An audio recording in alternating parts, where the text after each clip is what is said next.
Round one, fight! Round one, fight!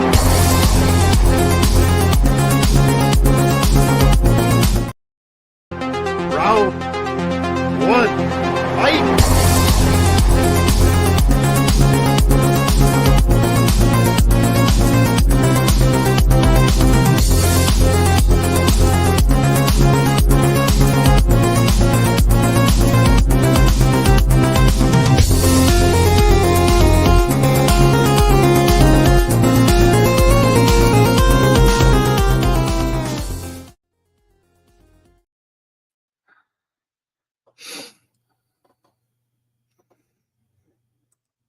Hello, everyone, and welcome back to the Movie Hero Network. This is Tournament Fights, episode number 364, and tonight we are celebrating the birthday of one of our great friends of the channel here, Mr. Jonathan Caro, and he has chosen as his birthday topic selection for this evening his favorite movies of the 1970s. So he's got 64 of his favorites from one of his favorite decades and mine as well, the 1970s, and we're going to talk all about him here this evening. So let's get the man in here himself and ask him why he picked this topic and a little more info from him. Happy birthday, Mr. Jonathan Caro. How's it going, sir? How are you? Thank you very much, Austin. I mean, look, I'm turning another year, and I'm blessed to be turning another year. And by the way, it's going to be tomorrow, not today. Yeah. So the reason why I chose the 70s is because I felt like that decade had originality in those screenplays and in those movies, and they dared to take a chance. In comparison to today's movies, and that's why I respect those filmmakers, those movies, as much as compared to the other decades as well. So yeah. No, definitely a turning point decade, for movies and Hollywood in general. I feel like we've kind of bonded over the 70s. We've watched a lot of 70s movies this year. We've traded, suggestions back and forth, things like that. And hey, we named our team in ASAT, and it kind of culminated with our win as F Your Feelings, which was a nod to the 1970s, because the 1970s was F your feelings, not always. And we won. Certainly was. And we won the whole thing. So very nicely done there. So let's bring in the rest of our panel for this evening, which Jonathan has picked for this one. Well, one of them, Rhonda, come on, scoot over. What are you doing? She's here. Hey, babe. How are you doing? Hey, Jonathan. Happy birthday. Thank you. Thank you. Well, Jonathan requested she'll be on there, and it'll be a vice versa when we get to her 64 hopefully as well. So we'll coming soon. Yes. Hey, you'll be happy to know she did her homework. She watched a good 7 or 8 movies. 7 movies for this. Wow. So yeah, she did her homework. So it was a combination of stuff that she's been meaning to get to, some blind spots I've been meaning to show her anyways. Some things we had both blind spots for, 1 or 2 that she had seen that I had not seen. So we did our homework, watched a lot of movies. So should be a lot of fun to talk about. But bring in the rest of our panel. We got Matt Mageau, Mr. Soda is here. Hello. Doing pretty good. I was pleasantly surprised when you reached out to me and asked me to play Happy Birthday on the saxophone for this. It was awesome. Gave me a reason to bust it out, actually. That's right. No, I'm kidding. Right. I'm kidding. Yeah, definitely. Hey, but thanks for being here with us, Soda. We appreciate it. And Mr. Wolfman will be here as well momentarily. He is getting ready to connect, so he'll hop on here in a second. But how it's going to work tonight is Jonathan, of course, requested movies of the 70s, and it was all up to him which 64 he picked. So he, had to whittle down his list. And I thought it was a tough task.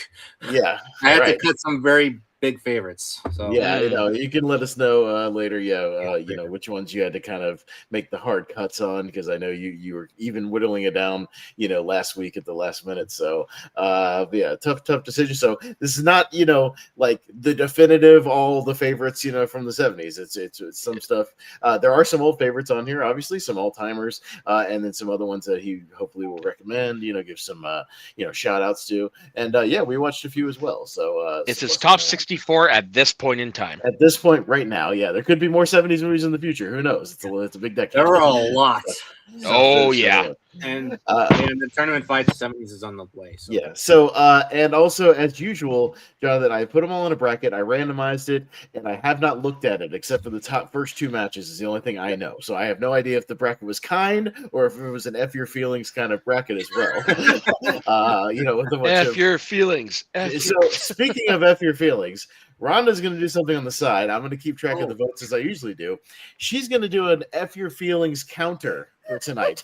So how many of these movies qualify as F your feelings either in their tone and their themes or in their ending? You know what I mean? You don't have to spoil the ending, but if we basically go, yeah, that's an F your feelings kind of movie. Yeah. So what clarifies as an F your feeling Rhonda. ending? God bless you.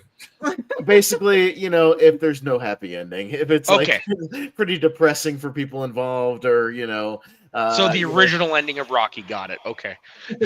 Yeah.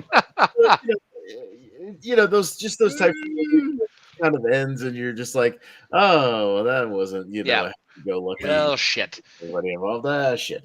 So that's kind of what we're talking about tonight. So she's going to keep track with little counter, for each one, and we'll kind of evaluate it as we go along. And Jonathan, even the ones we haven't seen, he'll be able to tell us if it's an F your feelings type of movie or not. So, but yeah. So other than that, the bracket is all randomized, all the 64 in there. So I'll go ahead and bring this bad boy up, and we'll get started. And like I said, I'll bring Wolfman in as soon as he gets here. But all right, we're gonna start off pretty heavy, I think, because I know the first two. Beyond that, I don't. But I know we're starting out with The Exorcist, and Young Frankenstein. So horror. Starting out heavy right up. Yeah, kind of a horror and sort of a horror spoof. So horror light. But Soda, you can kick us off down there. Okay, so this is a no-brainer for me. I've seen The Exorcist a few times, but it's a movie I have a hard time getting through just because I don't like slow-paced films for the most part. Whereas Young Frankenstein is one of my all-time favorite films, one of my all-time favorite Mel Brooks films, and it's something I quote in my daily life. So, I mean, for me, it's Young Frankenstein. Sounds good. Jonathan? Okay. Great matchup, from the beginning. So The Exorcist I loved. I'm going to love all of these. So The Exorcist I loved because of its slow pace, obviously. I mean, so I'm the opposite of Soda here. It takes its time with its characters, and it takes its time with its story. So that's why I was so hooked about it, and its atmosphere is quite harrowing. Ellen Burstyn gives a great performance. Max von Sydow as well. Jason Miller is great. So it is fantastic. And Young Frankenstein, I rewatched this past October because I wanted to familiarize myself with that movie. And it holds up very well, except for one segment. But it's a very funny movie. I laughed out loud for the most part. I'm going to be very generous tonight, and I want to give one movie a chance. It's not going to be like one of these movies because one movie that hasn't won yet. So The Exorcist is one. So I'm going to give it to Young Frankenstein. Okay. I just want to clarify, when I say slow paced, I'm just saying it's too slow for my massively ADHD brain. That's just what it is. Right. So it's not really the pacing, it's just me. Well, I would say there's a lot of 70s movies that are very deliberately paced, though. That's a common theme with a lot of them. Oh, by the way, characters out there. By the way, we're not going to mark on the board. They're not F your feelings movies. I think The Exorcist is. Really? Some of where the characters end up. There's a certain person who falls out of a window onto a stairs. Yeah. I don't know about that one, though. There's a reason for that, though. I mean, maybe. I kind of consider it a pretty dark ending. But, that's just me. That's up to you. I'll let you make the determination. But, Rhonda, what you got? Okay, so I've seen The Exorcist, and it really scared the bejesus out of me because I was a kid when I watched it. But I haven't seen Young Frankenstein. What? Oh, you need to fix that, my dear. I'll fix that. Well, I watched next October. I've been working on all the other Frankenstein movies, and I was going to get to that one. She did watch Frankenstein and Bride of Frankenstein. I did. In October. Right on. And we went to the theater and watched a whole bunch of them, actually, because they showed The Invisible Man. She loved The Invisible Man, by the way. Yes. Great. Nice. I mean, I do want to see the Young Frankenstein, but I'm going to vote The Exorcist because I have seen it. And there you go. Yeah, no, I mean, I like The Exorcist. It's kind of a case where I've always kind of respected it more than I go back and watch it like over and over again, because I got to be in the right like mood to watch it. And yeah, it's kind of deliberately paced, and it doesn't really scare me per se. I think I'm just kind of over exorcism movies in general, but every exorcism movie wants to be The Exorcist. That's for sure. I'm kind of done with the genre, though. I think we need to put it to bed for a little while. But I'll go Young Frankenstein because while it's not like my favorite Mel Brooks movie, I think it's gotten better every time I watched it, and I do love me some Gene Wilder. And it won't be the only time we talk about Terry Garr tonight either. So, yeah. But, nice. Young Frankenstein. All right. So, Young Frankenstein for now. All right. Yeah. And we'll go to the spider walk scene. Yeah. We got Colossus, The Forbidden Project, and The Long Goodbye with Elliot Gould. So, Jonathan. All right. We're going to talk about one of them right off the bat. Okay. I'll start out with The Long Goodbye. We're going to see some Altman here in this bracket. And Altman was definitely one of the directors of the 70s. Yeah, this one is a very good movie because Elliot Gould plays this private investigator that's like transported not to just the border at Tijuana, but also he's transported through many situations. It's an unconventional detective mystery about that highlights that hippie, self-obsessed era in the 1970s in Hollywood. He likes to do good deeds, but is roped into this selfish mystery of loyalty on the line. It starts out confusing, but it's very idiosyncratic in its nature, defying morals, throwing away friendships, and loyalty and goodwill, aside to just better themselves. Gold gives a great performance, and I think it's a fantastic hangout film. So yeah, it's really good. Not F your feelings. Now, Colossus. Now, obviously, we've never seen this on Tournament Fight. So Colossus is one that my dad introduced me to. I've seen it 2 or 3 times, and it's ahead of its time. It's very much ahead of its time. It's about this creator played by Eric Braeden, right? I think that's his name, Eric Braeden. He basically creates this computer, that is so advanced that just to manipulate the situation, but it's so advanced that it controls a lot of outcomes, especially people's lives on the line. It's kind of brilliant, and I encourage everybody to watch this, especially today in terms of AI, because it is really good, really challenging, and it is an F your feelings movie. Now you can mark that one up. So, this is a tough one for me, but I'm gonna go The Long Goodbye. I think it's a more clever movie than the Colossus, but Colossus is really good, and I don't mind that one going through. All right, Rhonda. I'm going to go with Colossus because we watched that one, and you're definitely right. That is an F your feelings movie. And you're right. I mean, it's AI gone wrong, basically. It's Skynet. Yeah. Of course, Skynet. Yeah. But yeah, I would vote for that one. So, because I've seen it. So here you go. Yeah, I haven't seen The Long Goodbye. Robert Altman is not one of my go-to guys. I got to be honest, for the 70s. I haven't loved everything we watched. We did watch one for this that I enjoyed enough. But yeah, he's not one of my go-to directors. But yeah, I'm more into sci-fi stuff like this. And yeah, I hadn't heard of it, but I bet my dad would like this one. I don't know if he's seen it or not, but this is also a dad movie. Oh yeah, this is some dad sci-fi for sure. And yeah, no, it holds up beautifully, and that final monologue is chilling. You'll know when you see it, but yeah, it's very, very good. So it might have been my favorite first time watches of the ones we watched. So because I love sci-fi stuff like this. So yeah, I'll go Colossus. And Soda. So yeah, so there's definitely a few movies on this list that I haven't seen, and these two are definitely them. Colossus I'd actually never even heard of until I saw the list. So I'm going to give it to The Long Good Night just because I've heard of it. I love Elliot Gould, and the few Robert Altman films I've seen I did enjoy. So okay, you know what? There is one Altman movie that I did like more. I'll change my Popeye. No, Colossus. Okay. Oh, you gotta change it to Colossus. Okay. Yeah. So good.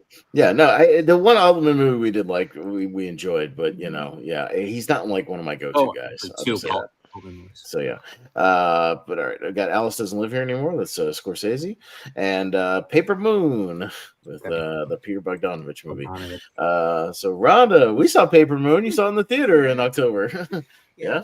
And that's the one I'm going to vote for because I really enjoyed that. We went to the theater and watched it. Got to see Ryan O'Neal and his daughter on this trip, and everything. And it was really good. I thought it was a great movie for black and white.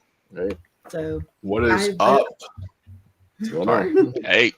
So I vote for Paper Moon. Yeah. Welcome, Wolfman. Welcome. We're talking about Alice Doesn't Live Here Anymore and Paper Moon right now. We'll go to you in just a second. Alice Doesn't Live Here is one of my very, very few Scorsese blind spots. I think it's literally just this and Boxcar Bertha I have left to fill in my Scorsese. I'm almost there. Not missing much with Boxcar Bertha. I know. I'm almost there. So, I've seen all the heavy hitters. Like, we'll just put it that way. I filled in pretty much everything else. When I took her to see Paper Moon, that was my second time seeing it because I saw Paper Moon right after I saw What's Up Doc like 2 years ago, and got more into Bogdanovich. And it's a great movie. Love the little scams they pull, and they have really good chemistry. So very, very enjoyable movie. I'll go Paper Moon. But Wolf. Yeah, I love both of these movies. Alice Doesn't Live Here Anymore, I've talked about, might be the most underrated Scorsese movie. It's either between this or Bringing Out the Dead. One of those two is probably the most underrated Scorsese. Or After Hours. Or After Hours, yeah. One of those. I feel like After Hours, though, is at least starting to gain a cult. It's starting to, it's getting there. Starting to gain a cult thing, while Bring Out the Dead and Alice Doesn't Live Here Anymore don't even have that yet. So, but they're both very, very underrated. This is a very great movie that won her the Oscar, which was really great. She absolutely deserved it. And Paper Moon. And also, I do want to say this about Alice Doesn't Live Here Anymore. So many people talk about the writing being bad in Scorsese movies for women, and I can understand it to a degree. Like, you look at The Wife in Goodfellas, how she kind of gives in to all the male urges. You look at some of the other women in his movies, but Alice Doesn't Live Here Anymore is one of the most empowering movie for women and out there just ever. So I think it's a really great one if you're a woman, especially, to see Alice Doesn't Live Here Anymore. Very, very well written character. Paper Moon, also excellent. This is in my top 128.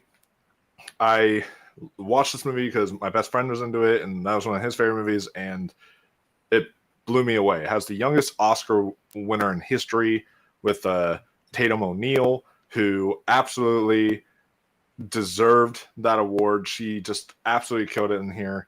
And I actually got the Criterion of this for Christmas this year, so that was kind of fun. But yeah, a really, really delightful film that is such a great duo chemistry between real father and real daughter. So I think I'm gonna lean Paper Moon. They're both kind of underrated, and I think I can say for here I'll say Paper Moon because I really do love that one, and seeing it in theaters was excellent. All right, Soda. So I'm with you, Pez. Alice Doesn't Live Here Anymore is a blind spot for me. So I'm going to give it to Paper Moon just because I do remember seeing it, but it's been so long that I think I'm due for a rewatch. I'll respect it, Tatum O'Neal. Like, I can't believe that's still the record all this time. So I'm going to give it to Paper Moon just because I want to see how far it goes in this one. Yeah, we'll see, Jonathan. Yeah, Alice Doesn't Live Here Anymore. It's a great Scorsese movie, very underrated because people don't associate Scorsese with this movie. They associate it with mob movies and crime movies, but this one is just a slice of life film about a woman just living, just looking after her son. There are good times and then there are hard times, and she gets a diner job with the person who passed away, Diane Ladd. So Diane Ladd is basically her friend in the movie.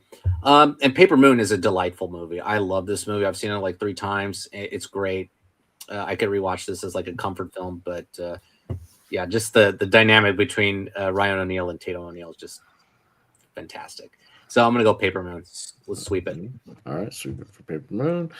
All right, going down to Apocalypse Now, and hey, Badlands. It's Martin Sheen. Martin Sheen. All right, Martin Sheen in the 70s. All It's a right. sheen off. Yeah. All right. Yep. Oh, that just sounds dirty. Yeah, put the Sheen sheen on it. Yeah. So, I've seen Apocalypse Now many times. Rhonda will chime in with her thoughts in a minute because she watched it for the first time. I watched Badlands today. Gotta say, I didn't love Badlands. It wasn't my main problem with the Jonathan. I didn't buy the romance whatsoever at all. I did not buy any romance. We keep being told in the Sissy Spacek narration, we fell in love. I fell for him. I just didn't buy it in the performance. I thought they didn't have any chemistry. I didn't feel any chemistry off the screen with the two of them. It just didn't click. So I didn't understand why she would fall for him after he flat out murders her dad at the end of the first act. It's just like, what? I'll explain in a moment. Actually, I didn't buy it, and I thought it was. I don't know. It didn't click. It didn't click. So, and that could be a Terrence Malick problem. He's not really one of my guys. So, I think this kind of story has been done better with true romance and even to a degree natural born killers. So, Apocalypse Now is in my 128. So, I'm just saying I don't even love natural born killers, but I like it more than Badlands. Sorry. Oh, wow. Is what it is. Okay. All right. Wolfman. Yeah, I am a Terrence Malick guy. And a major Terrence Malick guy, and he's one of my favorite directors of all time. And I feel like the film is about to be an urban legend, The Way of the Wind, that's supposed to be coming out, which is supposed to be his new film that's going to tell the past, the life of Christ or something in 4 hours or something is what he wants to do. And it's apparently that film was announced in 2019 or 2020. It's been making people's most anticipated list since, and there's been no word on it at all, not even a peep from it. So it's people just don't even know what's going on with it. I think it's about to be one of those urban legend films that just never actually happened. But man, do I love his work and visually the way Badlands looks, and you really get a sense of his style early on with this movie going forward. And I think all the performances are excellent here. Apocalypse Now is also one of the greatest war movies of all time. A really, really excellent war film. This is my one argument I'm going to make here. All right. We see Apocalypse Now on these tournament fights a lot for a reason, for a very good reason. And it is in my top 128. It made it pretty far in there. But we almost rarely see, if ever, Badlands pop up here. So I'm going to show some love to Badlands and say Badlands should advance. Okay. So I've never seen Badlands, but I'm familiar with it because I keep seeing it on I think it's the Criterion app, or is it on the Criterion shop? One of the two. Okay. I keep seeing it somewhere Criterion, so I know its existence, and it's a movie that's intrigued me. But I mean, even if I'd seen it, I got to give to Apocalypse Now. It's one of the most legendary films ever made. The man had a heart attack making the movie. Come on. So Apocalypse Now. Jonathan. Nothing can get 70s than that. Anyway, no, I understand your criticism for the romance in the movie. What I view it upon it as, it's more about two things. It's about the portrait of a disillusioned man in America, trapped in his violent tendencies in the middle of nowhere.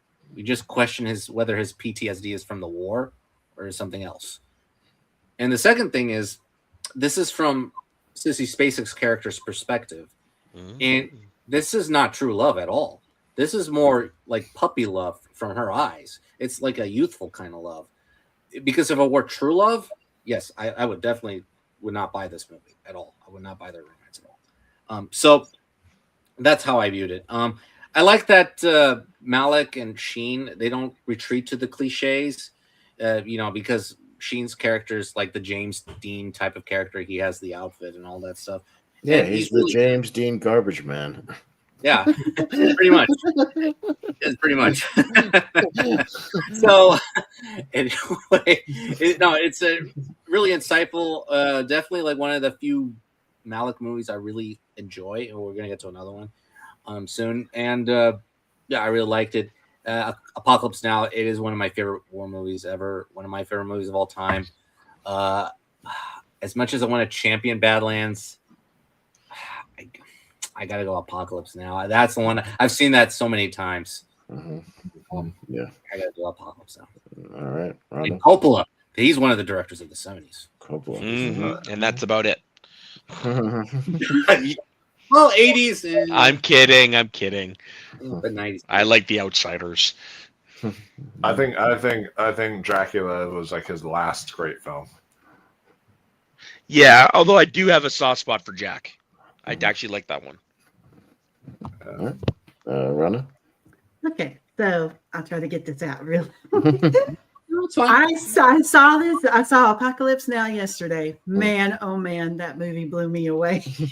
I'll tell you why. The camera work was just fantastic. You know, they were all crazy, but you know, that's what happens when you're in war. But I mean, I love the story. I thought it was really good. And I mean, Martin Sheen was great, and he looked like Emilio Estevez. Yeah, he's so young in the 70s. He looks like Emilio. That's what's the crazy thing about it. But yeah, I mean, I thought it was really great. I mean, 3 hours, it flew by. So. Oh, you saw the final cut. Oh, yeah, I showed her the final cut. Yeah, on 4K. Oh, of course. And I mean, he even pointed out Francis Ford Coppola was in it. He has a brief cameo. He's like, no, guys, don't look at the camera. Just keep moving this way. No, just go over here. Yeah, I was like, that's Francis Ford Coppola. Man. I thought that was cool. And then, you know, Dennis Hopper was in it, you know. I didn't tell her Dennis Hopper was in it. And then he showed up. I'm like, yeah, you're getting some crazy Dennis Hopper. Nice. Because then when I heard his voice and then I seen his face, I said, oh, it's Dennis Hopper. I was like, yeah. Oh, yeah. So, yeah. That movie, it was really good. And it's a F Your Feelings movie, I think. Oh, yeah. Yes. Top tier with a capital F. So but I'm voting for Apocalypse Now. So. Yeah. Also, Badlands as well. Badlands is okay. Yeah, it is. All right. So, 2 more. Rhonda, tell me you've seen the film Giant James Dean with a young Dennis Hopper. No, I haven't. He plays one of Rock Hudson's kids in the film. Check it out. Okay. A really good film. It's one of my all-time faves. All right, so we got Sorcerer and Alien. Oh no. This is not. That's not good. This is not good for me. All right, Wolf. So I'm gonna say something that is gonna be unpopular amongst some of the panel here, maybe some people watching. The Exorcist is not my favorite William Friedkin. Oh, okay. Oh, okay. I think you're gonna say something bad about Alien. No. My I much prefer The French Connection and Sorcerer, in my opinion. That's fine. I think that's not unpopular. I think that it's not angry. It's unpopular because Sorcerer isn't as well seen, so people would have The Exorcist higher normally. But for me, I think both of those movies are like his masterpiece, Sorcerer and The French Connection. I think they're both just excellent. There he is. Yeah, Hey. When I watched it whenever he passed away for like the first time, and it blew me away around that time when I saw it. And I'm eager to go back and see it again. That being said, Alien. Oh boy, one of the greatest horror movies, one of the greatest sci-fi movies of all time. This is just absolutely extraordinary in every sense of the word. And I don't know why we still have to remind people to this day, because like I saw a video recently on YouTube about like greatest horror movies, and like Alien wasn't on the list or something like that. And I was commenting and saying like, how is that not on the list? And then people were like, well, that's not really a horror movie. That's more like sci-fi. And I was like, okay, like I can't believe we still have to. Alien bursts out of a man's chest. But it's like, okay, what's horror to you then? I don't know. But yeah, Alien is a phenomenal masterpiece as well. That also just scares the daylights out of me to this day. Yeah, not only the chest burster scene, but also the scene that always gets me is when is when he's in like the ducts of the ship, and then it turns around, and you just see the thing right there, the alien just popping out. That's just that always gets me as a great jump scare. Yeah, phenomenal, atmospheric, but also Sorcerer's atmospheric in its own way too, and it's really, really well done. So, shoot, this is tough, but you know what? I kind of want to keep on rooting for some underdogs. I'm gonna root for Sorcerer because I just think that one's just not seen enough, and it should be. Yeah. So. So yeah, I'd never actually heard of Sorcerer until I got the list. But after hearing you guys discuss it, and I just briefly looked it up, I'm gonna check it out. I was actually expecting some sword and sandals stuff, but apparently I'm wrong.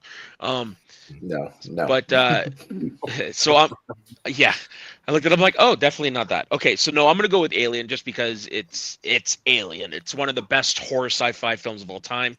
The xenomorph is iconic. It launched the career of Sigourney Weaver. Yeah, no, I'm gonna give it to that one. It's one of the best atmospheric horror movies of all time. Okay. Yeah. So Jonathan. Oh. Okay. You guys hear So me? I hear you. I hear everyone. Alien's excellent. So I've talked at lengths about that movie. So I'm gonna move on to it. Sorcerer. Sorcerer is excellent. It's excellent, Friedkin. And when I saw it for the first time 2 years ago, I thought it was an extraordinarily paced, suspenseful movie. It does not waste any time or any scenes for full exposition or over explanation. He just gets right onto the plot. And man, there's some scenes that are fantastic, like the Columbia aspect and the bridge scene. Oh my God. That bridge scene is terrifying. And also what's scary is that the last third of the movie, without spoiling, F your feelings. That's all I'm going to say.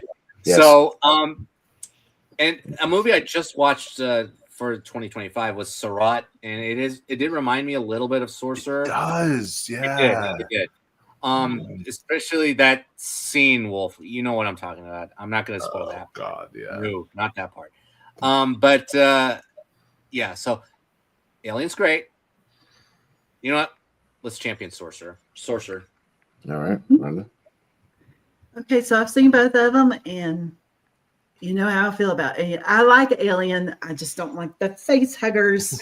She hates face huggers. Those things. I freak out. He'll tell you I freaked out every time.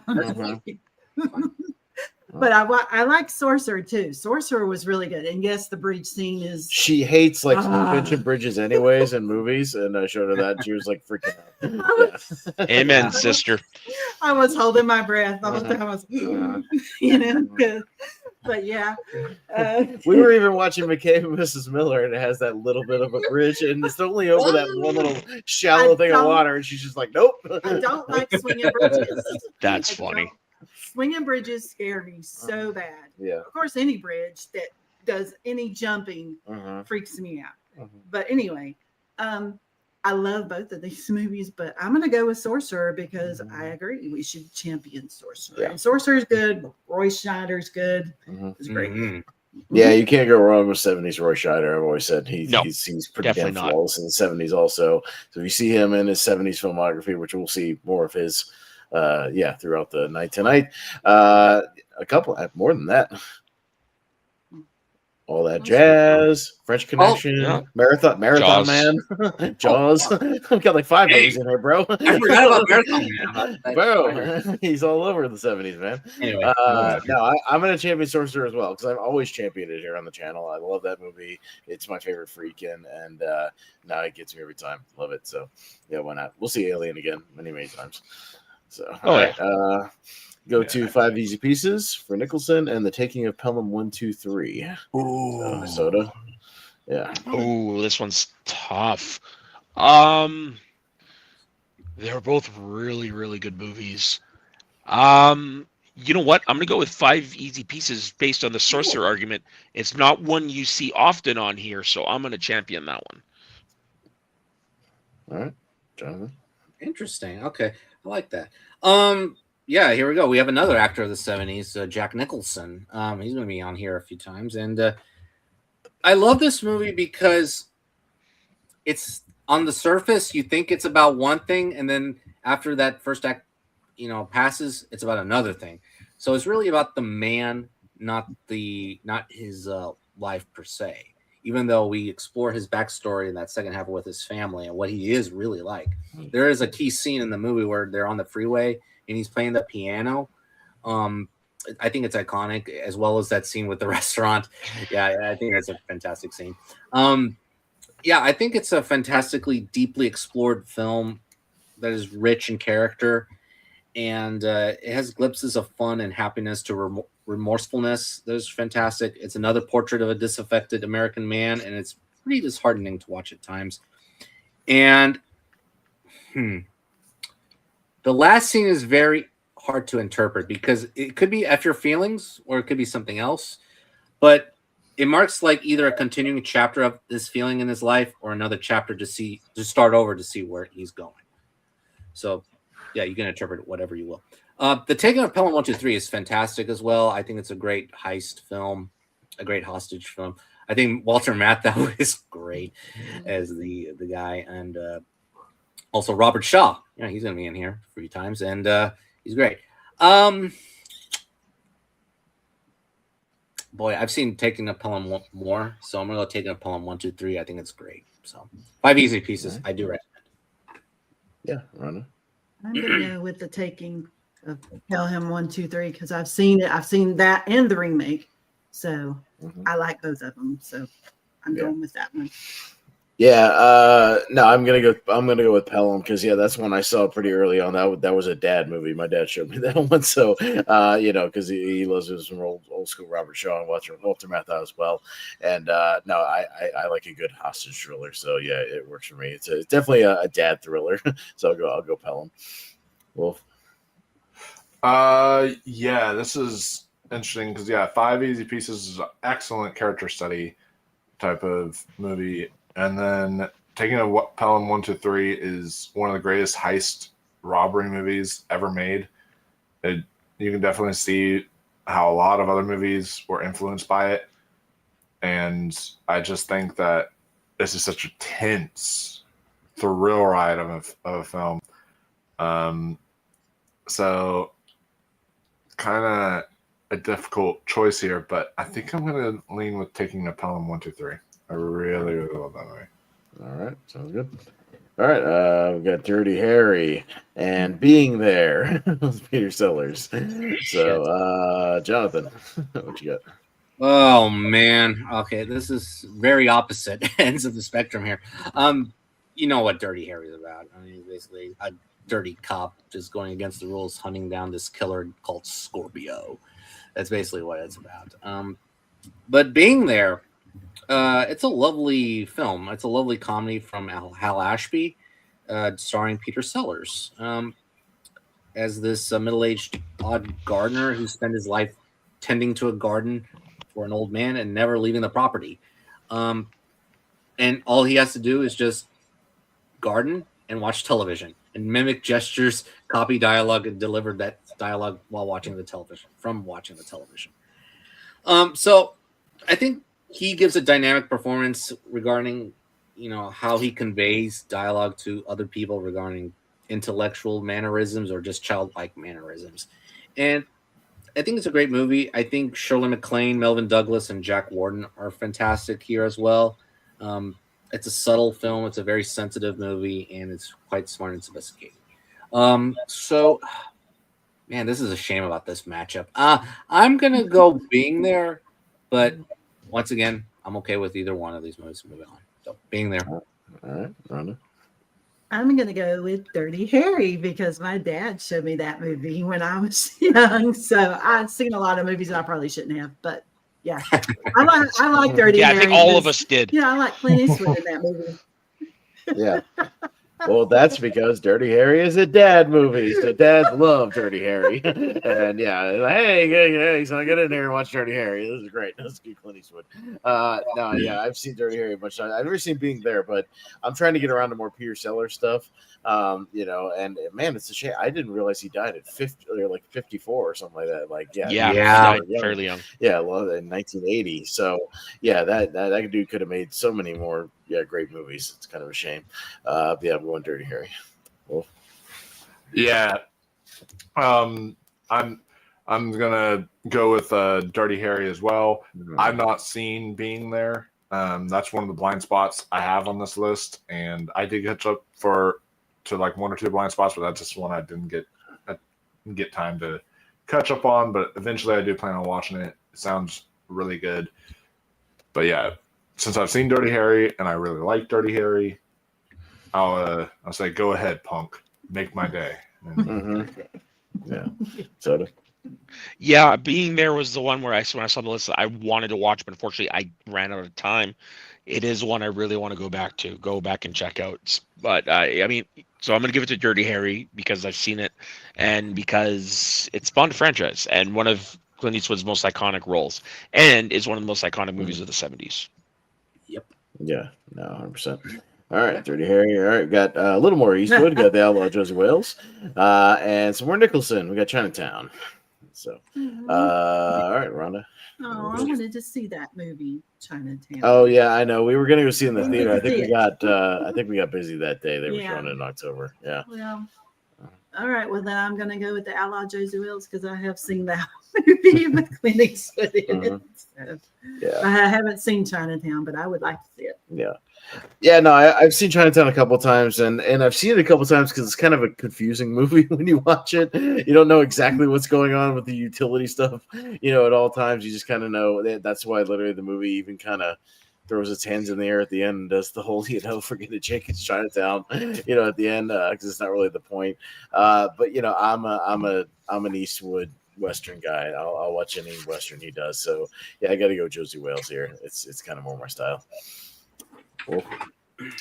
Yeah, so Chinatown, when you know about what Roman Polanski did, and then you see that ending, Chinatown doesn't hold up as super well for me. I think it's like a little bit. Oh yeah. Yeah, it doesn't hold up super well. That's your feelings. Anymore. Yeah, but your feelings. But this one's a bit different, just slightly different. It's not. But yeah, it's one that I don't go back to often anymore now. But One Flew Over, or not One Flew Over, the Outlaw. We'll see that later. That's later. Patience, Wolf. I was Patience. thinking Giant but the Outlaw Josie Wales. I believe this one just got a Criterion. I thought, or it was another Western that has a similar poster then. But yeah, this was still a really excellent Western that is timeless. And so for me, I'm gonna go with Outlaw Josie Wales because Chinatown doesn't quite hold up, but it's still a really well made movie. Yeah, Soda. Chinatown I've never seen. I'm familiar with by rep. And the very funny Kevin Pollak story about Jack Nicholson in that film. Definitely look that up on YouTube. Worth it. But Outlaw Josie Wales is one of my dad films. So I'm going to give it to that one. Yeah. Jonathan. Putting the controversy aside, I think Chinatown is still a great, complex mystery. Nicholson and Faye Dunaway. Faye Dunaway is going to be here a few times. They have great dynamic, sexy chemistry. And as the mystery, devolves into this psychotic nightmare, it becomes really nightmarish at the end. And it gets to that F your feelings trajectory. Mm-hmm. Whereas the Outlaw Josie Wales, it starts out that way. It's kind of like the opposite, if you think about it. The Outlaw Josie Wales starts out F your feelings, and then it gets into this inspiring revenge tale. So, and it's a really enjoyable Western. Even though Chinatown, I think it's the better movie. You know what? Let's get the Clint Eastwood matchup. The Outlaw Josie Wales. Yeah, we'll have a Clint Eastwood matchup. Two iconic films. This will be interesting. Yeah. All right. Well, there's One Flew Over the Cuckoo's Nest. Wolf, there you go. And McCabe and Mrs. Miller. Another Western. Another Western. Yeah, Yeah. Warren Beatty this time. Yeah, so it's on me. Yeah, so obviously I've seen One Flew Over the Cuckoo's Nest many times. Ron and I watched McCabe and Mrs. Miller because I had bought it on my Fandango a while back because I knew I was going to watch it at some point. And yeah, I enjoyed it overall. It kind of took a little while to get going for me. Yeah. The sound mixing was kind of bad in the first act. It was kind of hard to hear like what was going on. I don't know what that was. Maybe it's the Fandango thing. But yeah, I don't know what it was. But anyways, once it kind of settles in, I enjoyed the kind of lived-in nature of the town. I think you really kind of get to know this town, and you could tell they probably just built out damn near part of this town for the shoot, and just kind of shot around it. And it's a good winter movie, lots of snow sequences. And I thought his chemistry with Julie Christie was really good. And yeah, that one dude, the guy who comes for him at the end, the tall guy, that dude was intimidating without even doing that much, man. That guy was scary. Good stuff overall. I enjoyed it, and it's definitely an F Your Feelings movie, and so was One Flew Over the Cuckoo's Nest, actually. So I think they both are, actually. They both are. I think they both definitely are, on Cuckoo's Nest. Yeah, chalk it up to 2 because they both are. Because that I won't spoil it, but I'll just say the final shots of Warren Beatty in that movie is very disturbing, and McCabe Mrs. Miller. So I won't spoil it if you haven't seen it, but if you know what I'm talking about. So I'll still go One Flew Over the Cuckoo's Nest though because I've seen it more, and it's one of Nicholson's best. So with that, but Wolf. Yeah, One Flew Over the Cuckoo's Nest is an excellent film. Maybe the greatest Jack Nicholson performance of all time. It's very sympathetic and and it has one of the all-time greatest villains with Nurse Ratched out there. Or it's like that's just goddamn. McCabe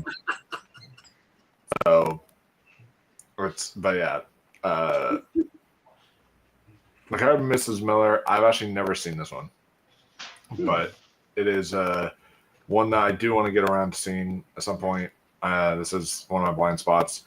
I think I looked for it on streaming and I couldn't find it unless I missed it somewhere. But Criterion app, I think. Criterion app. Okay, that's probably it's in the Criterion collection. Yeah, I bought it on sale a while back on Fandango, yeah. But everything that Austin told me has sold me on it. So, I'm still gonna go One Flew Over the Cuckoo's Nest because God, what a incredible film, and that ending. Talk about an F Your Feelings kind of ending. It's pretty rough, but amazing. Yeah. Mm-hmm. Yeah. So I've never seen McCabe and Mrs. Miller either, but I was in a stage production of One Flew Over the Cuckoo's Nest 2 years ago. I played Cheswick. And let me tell you, as an actor in that final scene, delivering those lines, it's a pretty big fuck your feelings. Like that was probably the heaviest script I've ever read. So yeah, based on like that and everything you guys said about Nicholson's performance, plus introduced us to Danny DeVito, Brad Dourif, Christopher Lloyd. So yeah, I'm gonna give it to One Flew Over the Cuckoo's Nest. But fun fact about Miss Ratched, the actor, my friend Amy, who just recently passed away, she played Nurse Ratched. She actually came up. I never heard it, but my director said it was a really good argument. She came up with a compelling argument as to why Ratched was not the villain. Yeah. Okay. I wish I'd found out before she died so I could tell you, but. Gotcha. Yeah, One Flew Over the Cuckoo's Nest is excellent. I'll spend a little time on McCabe and Mrs. Miller. I think Robert Altman deconstructs that typical Western film, ranging from those cantankerous exchanges of vilifying dialogue to shootouts and duels, just focusing on a character's journey in which he just becomes a businessman by just establishing a brothel, but also becoming like one of the two leaders in town. So, yeah, he captures frontier life that is poetic and quite vibrant. And it's fantastic. It's like anti The Revenant. Let's just say that. Okay. Yeah, kind of like that. It's more jovial in that way. So it's a great movie. I like the dynamic between Beatty and Christie, and obviously the ending. Yeah, I'll definitely give that to you. The ending. Yeah, watch it in January. Yeah, it's definitely one of those wintry just vibe movies. So watch that. Sure, I'll give it to One Flew Over the Cuckoo's Nest. I think it's a great, extraordinary movie, perfectly well casted, perfectly paced and written. Yeah. Me? Okay. I watched One Flew Over the Cuckoo's Nest with my brother because that was one of his favorite movies, and then we saw McCabe and Miller, and I like that too. I was not happy that they were trying to kill him over, he built this town. I mean, I thought that was pretty awesome, he built the town. And then, of course, those guys come in there, and that blonde-headed boy, I didn't like him too well. the one who shoots the guy on the bridge. Yeah, I didn't like him. Yeah, yeah. But yeah, no, I got to give it to Jack Nicholson because he's definitely excellent in One Flew Over the Cuckoo's Nest. All right. We got Oh God and Amarcord, the Fellini film.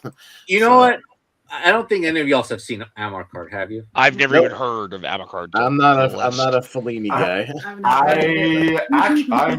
I think me and Jonathan are the only people who've seen him. Yeah, I think I know where this is going. I know who Fellini is. Yeah. I think Oh God is going through, and that's fine with me because Oh God is a fantastic comedy. That's what Austin is saying right now, looking at a Federico Fellini film. Yeah. Like, God. No, so before we move Oh God through, Amarcord, I think it's just a special Fellini movie. I'm not the biggest fan of Fellini, but this is one of his very best movies. I think he captures that small town life extremely well during the fascist era. And it's like a quasi autobiographical cinematic reflection of his life, and it's just a wonderful movie that is both childish and quite spiritual, and it's a snowy movie as well. So it's just a wonderful movie. So yeah, let's move Oh God through. I watched Oh God today, by the way. Yeah, I've never seen it. No, I mean, Rhonda had seen it. I'd never seen it. At least you hadn't seen it in a long time. You said, right? It was a long time. Yeah, I mean, I thought it was charming enough. I don't know if it's one I'll ever go back and watch again. But I had seen clips of it here and there, so I was familiar with it. But yeah, George Burns and John Deere have great chemistry. I think that's the key of the movie. Like all their scenes are very, very good together. Yeah, they're the key, and it's very good, and it's very sweet. So yeah, I don't know if it enticed me enough to watch the 2 sequels, but yeah, there's 2 sequels. There's Oh God Book 2 and Oh God You Devil. Yeah, no. Well, You Devil has some good scenes, but yeah, so that's fine. Yeah, good Oh God. What is it? Who won? What won last time? Who's going to go up against Oh God? One Flew Over the Cuckoo's Nest. Okay, there you go. That might be a shoe-in, for that one. We'll get there. Yeah, sure. All right, All the President's Men and Star Wars. Oh boy, shit. All right, Wolf. We'll officially get you this time. Damn, this is rough. Recently we watched All the President's Men again because rest in peace, Robert Redford. Fantastic performance from him, from Dustin Hoffman. A really excellent political thriller. It's just nail-biting or gripping. That's just engaging the whole way through. Really, really excellent film. But Star Wars, man, is absolutely just timeless and it's classic. And right now, I'm kind of in a Star Wars mood because I got some Star Wars books for Christmas that I've been reading, and like some Star Wars canonical novels. So because of that, because I'm in a Star Wars mood, for now I'm going to go Star Wars. But damn, what a amazing duo of films here. Right, Soda. Yeah, I mean, All the President's Men is a really good film, but it's coming against the sci-fi film, right? New Hope is my favorite of the whole series. I'm going to give it to that one. Yeah, Jonathan. I shouldn't have put it on the list. Anyway, no. I have to be honest with myself because I love Star Wars. Yeah. Funnily enough, actually, no. This was the first movie I watched. I was a kid. Yeah, it was the VHS. And I was, even though I was a kid, I was like, oh, what is going on here? This is actually good. And I was hooked onto this screen ever since. And I've seen it numerous times, and it's great. It's a timeless film. It started a whole franchise for better and for worse. Let's just say well, there's pre-Star Wars everything, and then there's post-Star Wars everything. Yeah, it's one of the most influential movies ever made, period. Yeah, period. It is. Yeah. And All the President's Men is excellent. And Dustin Hoffman and Robert Redford work well together. And it's a very insightful exploration about the Watergate scandal. Dang it. I know where this is going, so I don't want to get shut out. So All the President's Men is an excellent movie. So All the President's Men. All right. Yeah. Rhonda. Well, Star Wars is in my top 64, so I have to go with it because I love that movie. I love 4, 5, and 6. I love all of them, but yeah, I mean, that's a great movie. I mean, you can't go wrong with Luke and Leia and Han Solo, and especially Chewbacca. She loves Chewbacca. I love Chewbacca. He's just so sweet. So, for a second, if I could say he's so sexy, I'm like, well. I mean, he is very cuddly. True that. Cuddle bear. But yeah, I'm going. He's not sexy, but he's cuddly. Go with Star Wars. Yeah. No, All the President's Men is a good, and it's one of the great journalism movies, of course. But I mean, I've lived with Star Wars since I was a very, very wee little lad, and I just it's been a part of my life forever. So I can't just ignore that part of it. I kind of have to go Star Wars. But if you want to feel old, real quick, there's the same amount of distance now between now and when Star Wars came out as there was when Star Wars and the 1929 film The Broadway Melody came out. So ponder on that for a second. I think I just felt a few more gray hairs. Yeah, right. The first film with synchronized dialogue to win Best Picture. Ponder on that. Yeah. Anyways, we're getting old. All right. We got Network and The Sting. So, 2 more Central 70s. Soda. Okay, The Network is one I never got around to, unfortunately. But The Sting, actually, that's the one my mom rewatched when Redford passed away. And that is a really good film. It's a really good con man film. Love the ragtime score. I mean, as a musician, ragtime is some of the most fun stuff to play. I'm going to go with The Sting. Plus, Robert Shaw, guy broke his leg, incorporates it into his character. Like one of his better performances for sure. All right, yeah, Jonathan. Yeah. So I did not see The Sting all the way through for this, but I watched certain clips for this. And it made me realize, like, boy, now I need to rewatch the whole movie again because it is a special movie. It's a great movie. This is personally my favorite movie starring the pair compared to Butch Cassidy, because it is my kind of movie regarding the con artist stuff, and it's a lot of fun. I actually have a lot of fun with this. This is one of the more fun Best Picture winners. It's fantastic. Not an F Your Feelings movie. I think it's just a great time. Network, however, is. It is, and for a good reason. It's a good satirical reason, but that reason, for me, holds up extremely well in terms of how people view media today. It's fierce, it's savage about various topics. And Sidney Lumet, also one of the directors of the 70s, he did a great job with this, crafting this screenplay. This screenwriter, his name, Patty Chayefsky. I think he incorporates a delicate screenplay that is well balanced and well insightful about society and a lot of things regarding corporate stuff. So I'm going to go Network. This is an excellent movie. Right. Network beat Star Wars for the Oscar, right? For what? For Best Picture. Is that the one that won that year? No, They Annie Hall. were the same year. Yeah, Annie Hall. And Annie Hall. Oh, okay. My bad. Oh, Annie Hall. Yes, Annie Hall. Yeah. Yeah. All right.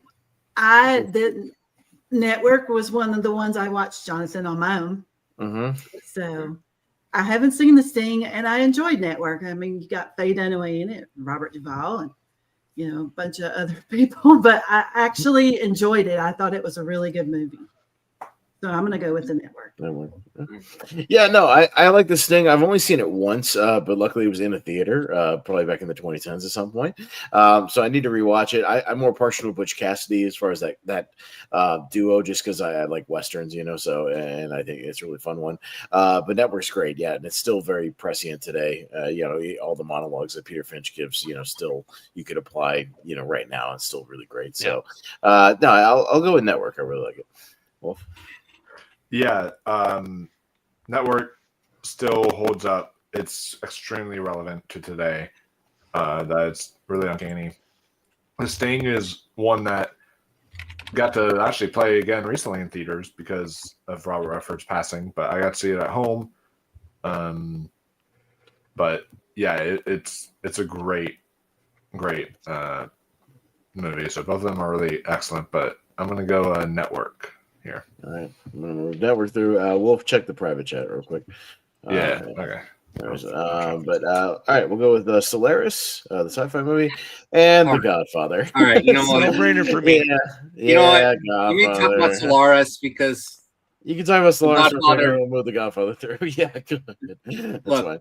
It's going to be The Godfather for me as well, but because The Godfather, it's my favorite movie of all time. It's my favorite movie of all time. It's a special movie for me. But Solaris, look, the director, Tarkovsky, he is not for everybody. No. But especially for me, because there are a few movies of his I just can't get through. I've never seen Stalker, but The Sacrifice was a painful movie to get through. I did not like that movie. But Solaris is a great movie where, let's just say it's a meditative movie that is anti the story of Alien.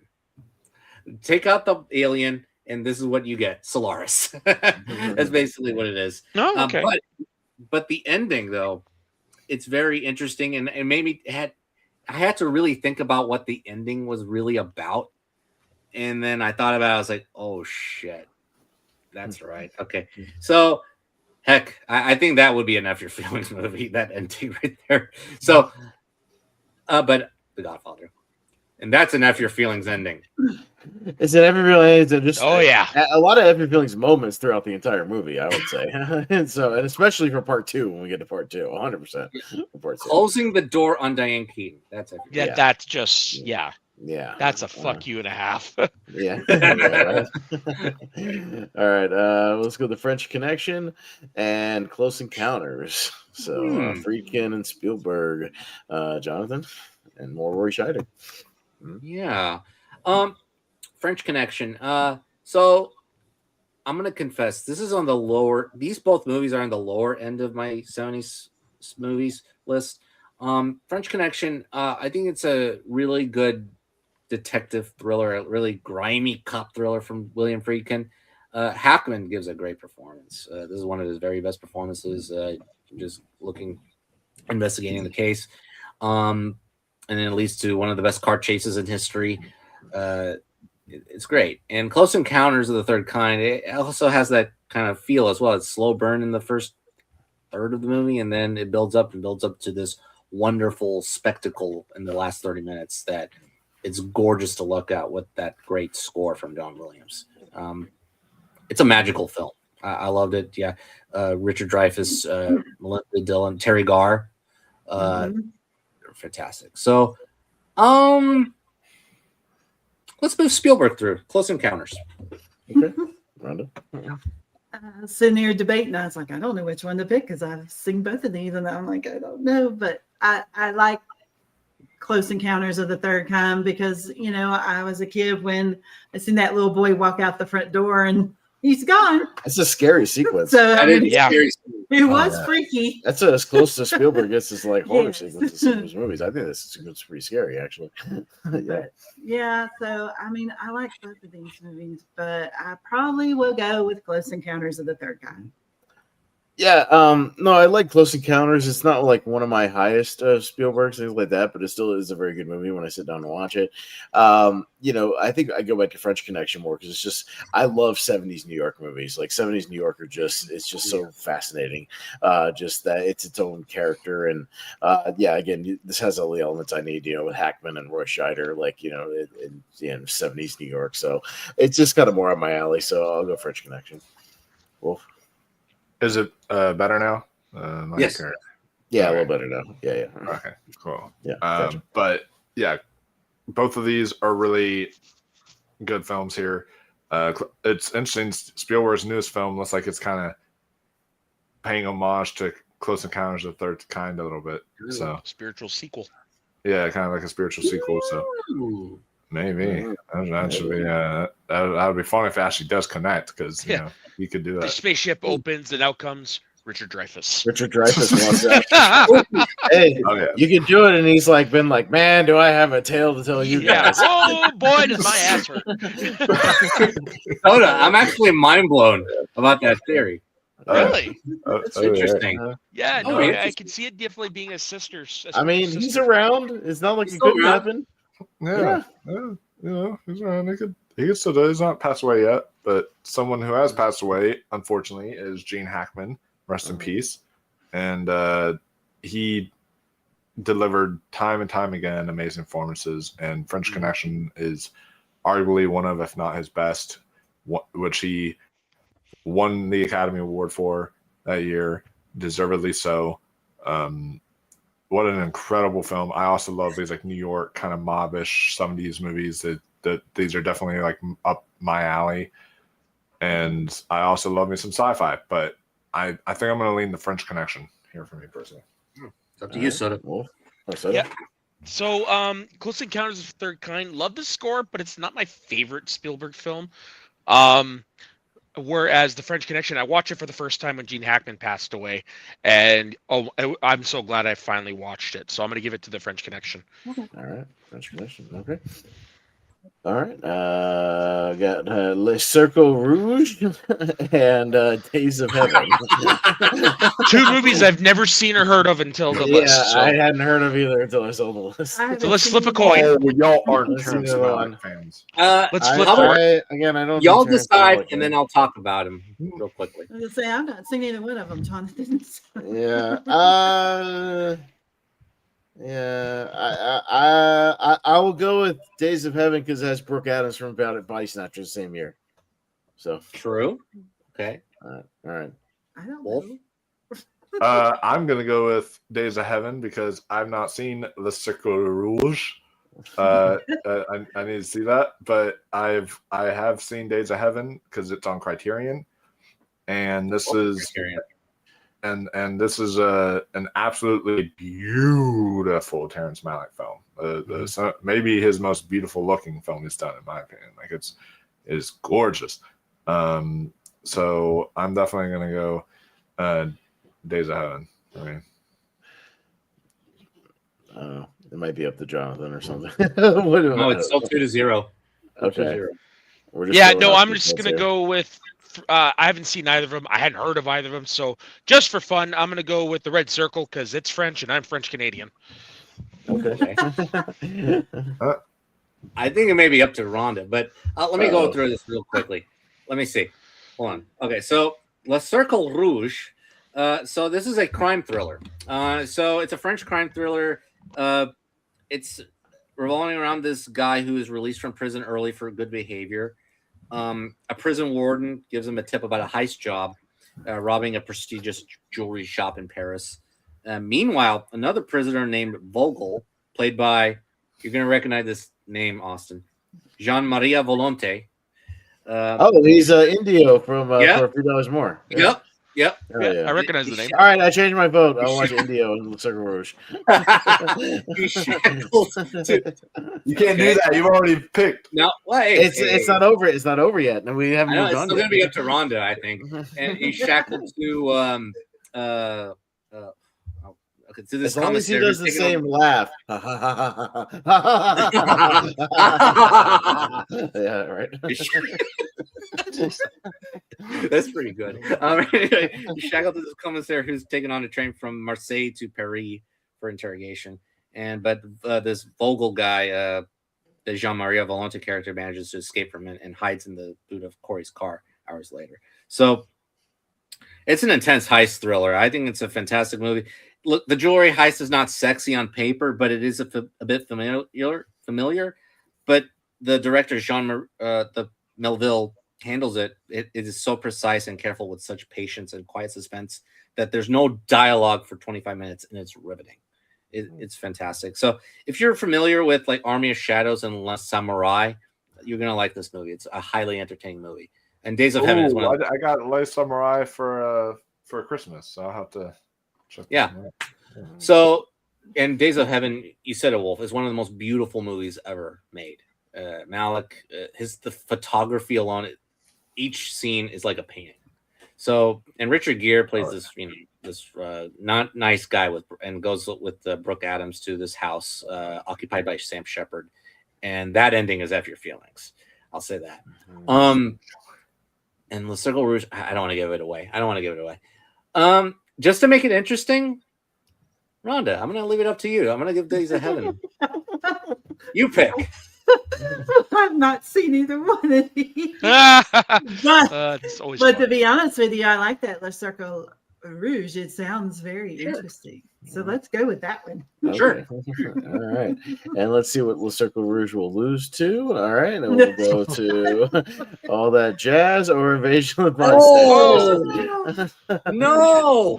All right. No. So one of these two. All right. Okay. It's on me. Oh, come on. You know where I'm going. I'm literally wearing the t-shirt of the poster. No, I mean, Body Snatcher is my favorite horror movie of all time. Full stop. Number one. I love it. Some of the greatest paranoia ever put to film. I think it's great. Phenomenal ensemble cast. The score is pulsing. The direction is great. It just gets me every time. I think it just ropes me in. But I will say, All That Jazz, watched it for me and Jacob did one of our podcasts about movies a couple years back, and we were doing like music movies, things like that. And we watched it for that, and I was inclined to watch it because it was Roy Scheider, 70s Roy Scheider. I was like, hey, let me at least get some more 70s Roy Scheider. It's really good movie, and a lot darker than you might think. Roy Scheider giving this crazy performance where he's this kind of grungy, like ballet school owner, kind of guy who's got this, trying to put together the show. And it's fascinating. Yeah. He's kind of a drunk. It's just, it's interesting. And it was better than I thought it would be. So I do like All That Jazz, but you're going up against my favorite horror movie ever. So it's got to be Body Snatchers. Before we move on to Wolf, yeah, I would notch both of these to F Your Feelings. Oh yeah, no, both of them. And Body Snatchers is one of the all-timer like F Your Feelings. Oh yeah, with like the whole world. So yeah, no, 100%. For sure. So wait, so you like Invasion of the Body Snatchers more than Jaws then? Because it's your favorite horror movie. I mean, again, if we're going up like straight up horror, because Jaws sometimes gets thrown as like, it's kind of. Animal attack, adventure, half adventure. Like I'm talking like full blown 100% horror movie. Body Snatchers, because if I make a list of horror movies, it's like Body Snatchers, The Thing, Halloween, shit like that. So but Body Snatchers is my number one straight up horror movie. Yeah, I can dig it. It's great. Yeah, not ending. It's so good. Sorry about that, guys. My internet connection went down. One of the best horror movies of all time. One of the best horror movie endings of all time, and and Donald Sutherland gives a phenomenal performance in here. It's one of the few movies where Jeff Goldblum isn't necessarily playing Jeff Goldblum. He shows up in there, and then Leonard Nimoy is excellent in here too. The whole cast is all that jazz. I watched this one for the first time not too long ago because like Margaret Qualley said it was like her favorite movie of all time. So I was like, okay, I'm gonna see all that jazz just because I had like a crush on Margaret Qualley. So I checked it out for her, and yeah, it was a very, very good movie. I think this is absolutely one of the best movies of the 70s. Should definitely be on this list. But yeah, it's going up against Invasion of the Body Snatchers. It's just absolutely iconic in my opinion. So I gotta go Invasion of the Body Snatchers. Maybe I'll have the right panel to get it through a decent amount tonight. We'll see. I guess we'll come back to Soda. I think his connection froze a little bit. Yeah, no, I'm back. You there? You there? Yeah. I think we can hear you, but your video is completely frozen. Yeah, the signal completely dropped. It was really weird. There you go. So yeah, all that jazz. I agree. Everyone. It's a really good film, but unfortunately, it's going against probably one of the bigger "fuck your feeling" endings of all time. Yeah, I mean, like that image right there is iconic in and of itself. So yeah, no, I'm just gonna give it to Invasion of the Body Snatchers just because it is a good movie that doesn't leave you feeling good. Nope. Yeah, Jonathan. Yeah, I watched both of these for the first time last year, and they're both like really high up in terms of my favorite first time watches. Yeah, Invasion of the Body Snatchers is shocking, a little risque at moments. I mean, PG rated. I mean, come on, there's like completely anyway. Yeah. But you see some side boob, you see some other. You see full on like frontal. No, you see full on. Yeah, full on frontal. Yeah. For a PG. Oh yeah, no, you're right. Yeah. Movie. Okay, I remember the scene. Yeah. I remember the scene. Yeah. But it's still scary because you don't know who's who still. So it's a great thrill ride. I still don't know when Leonard Nimoy turns in that movie, or if he's turned from the beginning. I have no idea. I still really don't know. Still don't know. No idea. I need to watch it again. I need to watch it very carefully. I don't know about it. It'll be a great pleasure. Anyway, but no, it's a great movie. All that jazz. I was very much surprised because I'm not a ballet guy. I'm not a dance guy, but all that jazz was excellent. Roy Scheider gives a great performance, as this drunk guy, this drunk ballet instructor, and Bob Fosse does a fantastic job distincting reality from fantasy in his head. Yeah, this is definitely one of the biggest "F Your Feeling" endings ever. Like, that last shot of Scheider. Yeah, that's what I say. I know that Body Snatchers is going to go through, so I'll give it to All That Jazz, so I won't get shut out. But I'm glad that Body Snatchers is going to go through. Rhonda? No, I'm definitely going to go with Invasion of the Body Snatchers because that was one of the first movies Pez showed me. Of course. And it freaks her naturally out. Yeah. You want to get to know me? Here, watch this. Yeah, that's one of my. It's a good litmus test. Hey, can you handle this? All right, I think we'll be all right. Yeah, It definitely kept me on the edge of my seat because I was like, "Oh my gosh, you just didn't know." Now, here's the question: what would you have done if she would have said she hated it? Well, this she wouldn't be here now, may would not she? work out. Yeah, she might not be on the show right now. It would be a different show. It'd be a different show. Yeah. But yeah, I mean, I like Donald Sutherland and that, and it's a great horror movie, no doubt. Yeah. Going with that one. Yep.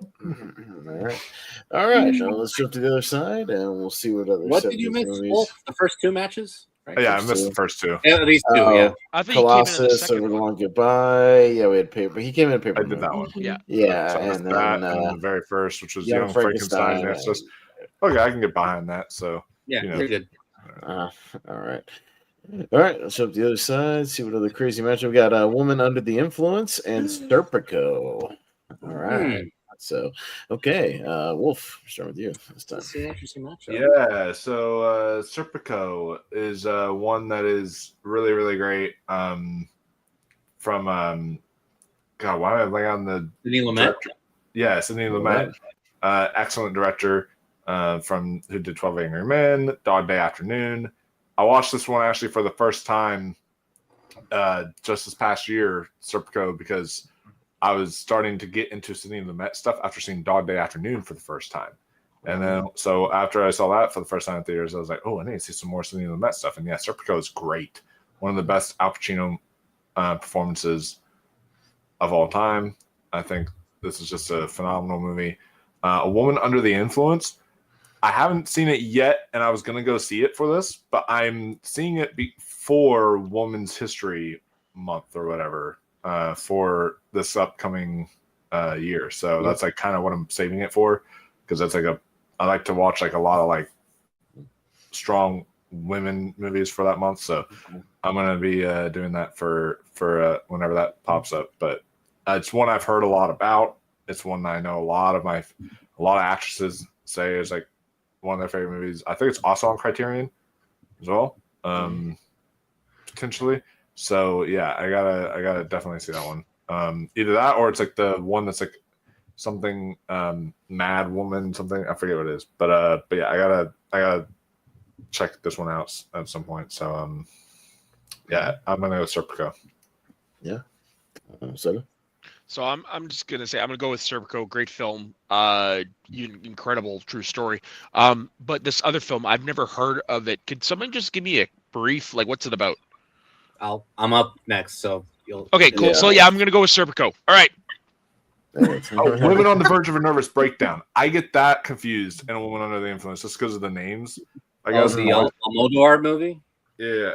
I get those two confused. I've seen Women on the Verge of a Nervous Breakdown, but not. Okay. Serpico. It's the ultimate whistleblower movie. It's basically Serpico, Al Pacino giving an extraordinary performance as Frank Serpico, testifying against the police for corruption, and it's a very good movie. I don't think it's one of Lumet's like very, very best, but because it does drag on a little bit in the third act, but it's a really good movie with a great performance. Like Pacino should have won an Oscar during the 70s. It's a crime. He did not. He won the Oscar for the wrong movie. That's what I'm saying. Yeah, he should have either won for Serpico or Godfather 2 or Dog Day Afternoon. That was his The Departed. Yeah. Okay, so A Woman Under the Influence. So this is my only John Cassavetes directed movie on here. He's basically that advocate for independent cinema. So this is a movie about a housewife played by the great Gina Rowlands. This is one of my favorite performances of all time. I should have put it on that performance list. I forgot about that one. Might be honorable mentions. But this is one of the best performances of all time.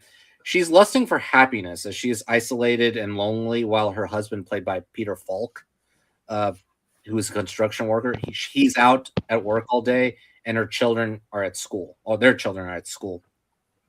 And her odd behavior has Nick concerned for her safety and the family's safety as he has to commit her to an institution.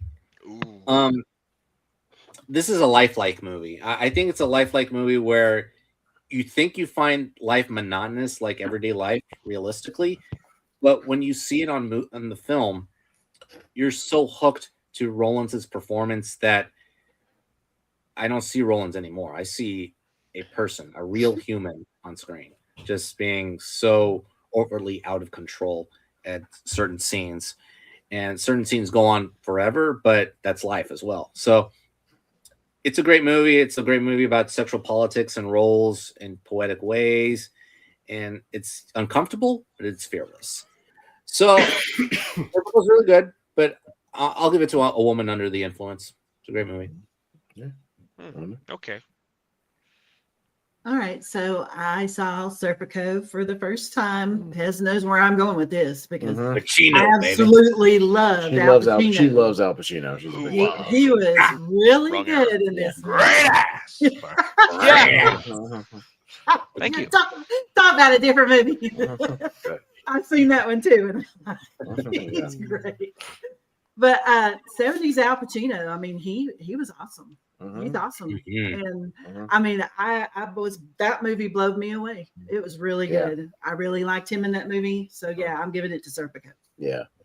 No, she really likes Serpico. Yeah, I'm glad she did because I saw it for the first time a couple years ago.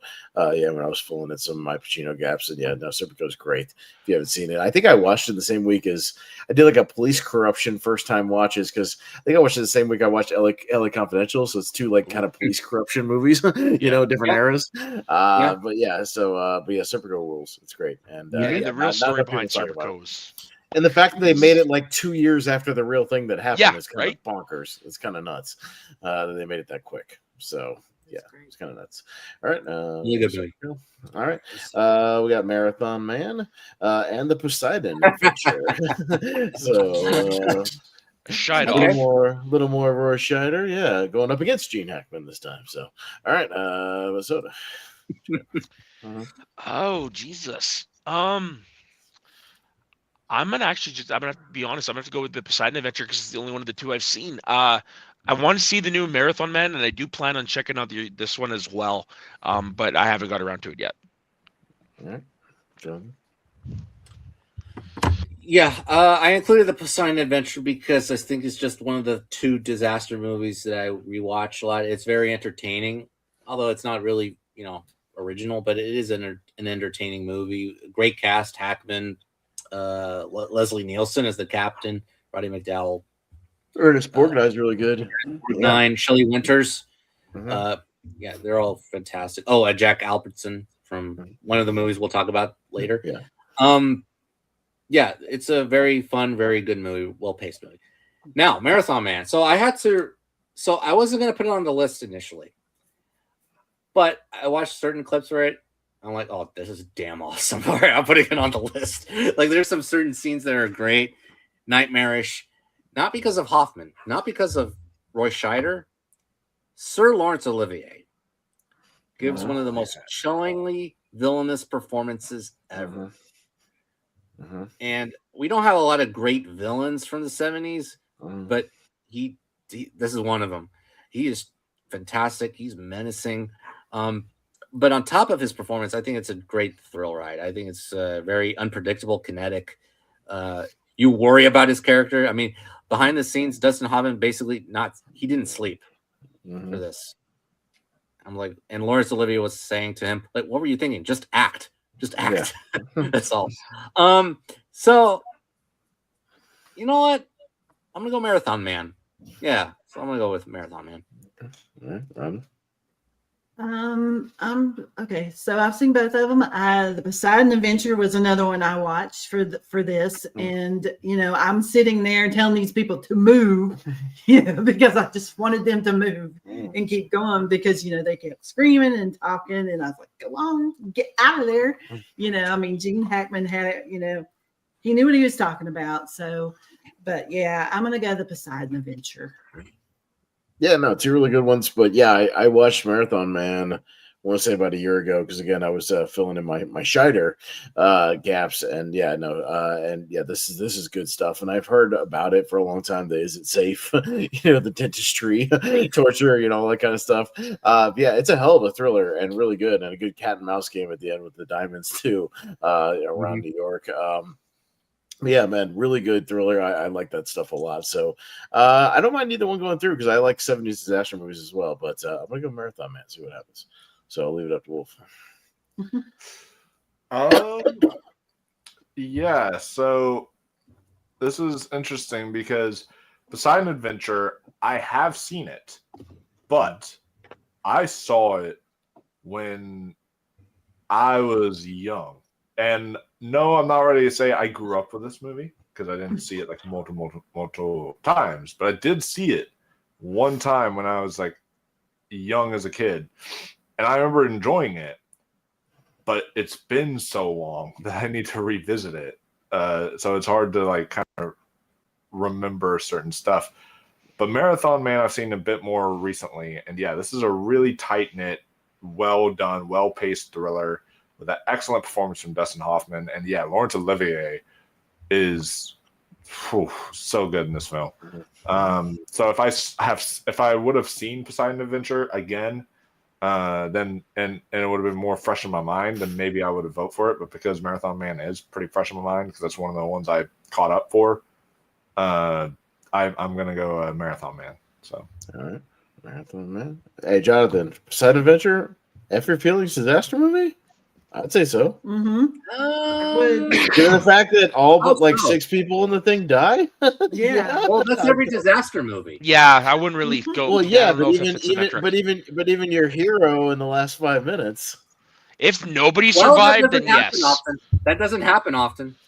That doesn't happen often where the person who's leading them doesn't make it either. That's true. I say it kind of is. Sorry, Wolf. Yeah, okay. Sorry about that. Yeah. No, I'm again, gonna be honest. Hey, I actually don't mind I've the seen it. remake. It's been forever, but yeah. And Marathon Man, is it an F Your Feelings? Yeah, kind of.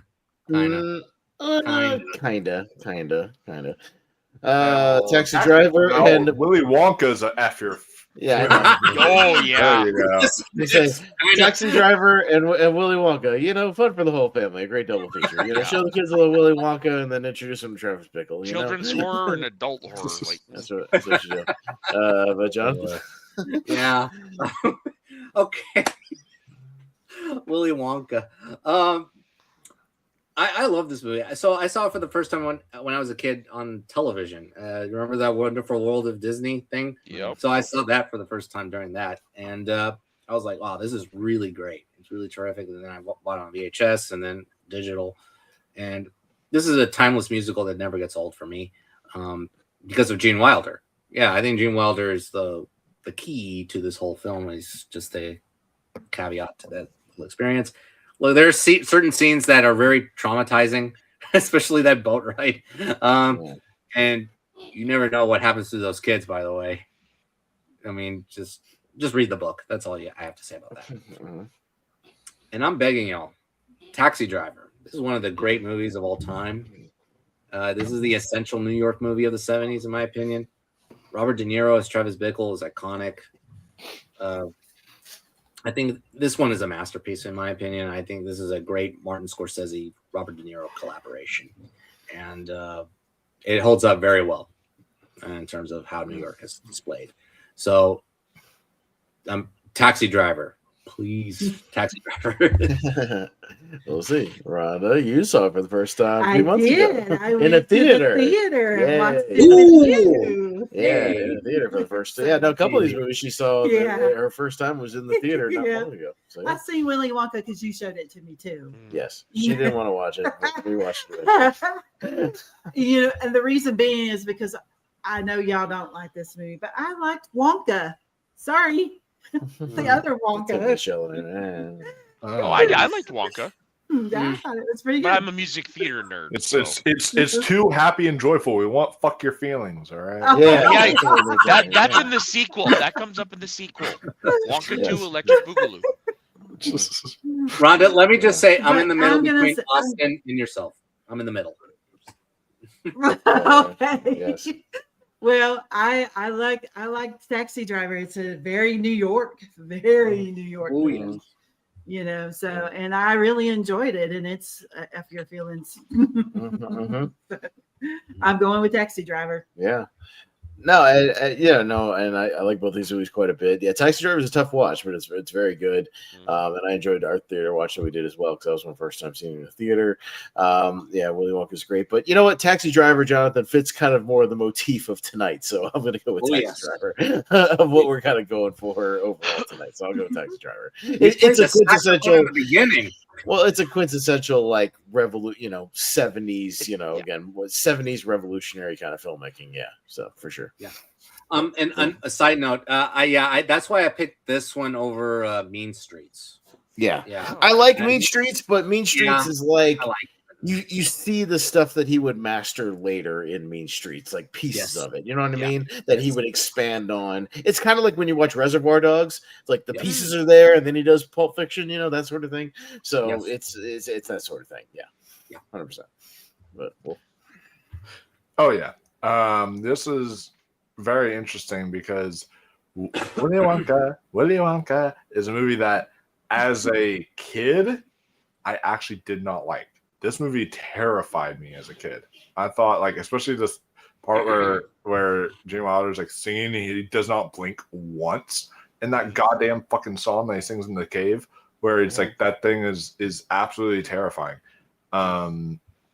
So it terrified me when I was young, but then rewatching it all these years later, I actually was able to appreciate it more as an adult, actually, than I did when I was a kid.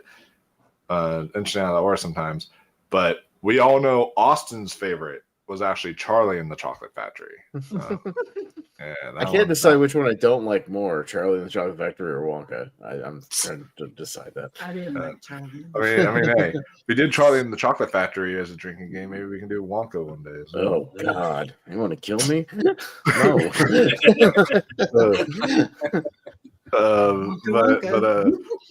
But yeah. So Taxi Driver is excellent, and because of the recent Regal series that they have been doing, I got to see Taxi Driver in a theater, and that is just gorgeous on the big screen. One of the most beautiful big screen experiences I've ever. Well, speaking of Main Streets, they're showing Main Streets in January for their filmmaker beginning things or whatever. They're showing Main Streets actually is one of the movies they're showing, along with Reservoir Dogs that I just mentioned.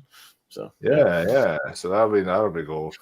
They're showing a lot of really good ones here for January. So, Taxi Driver. It might be Scorsese's masterpiece. It goes back and forth between that and Goodfellas for me, but I'll go Taxi Driver.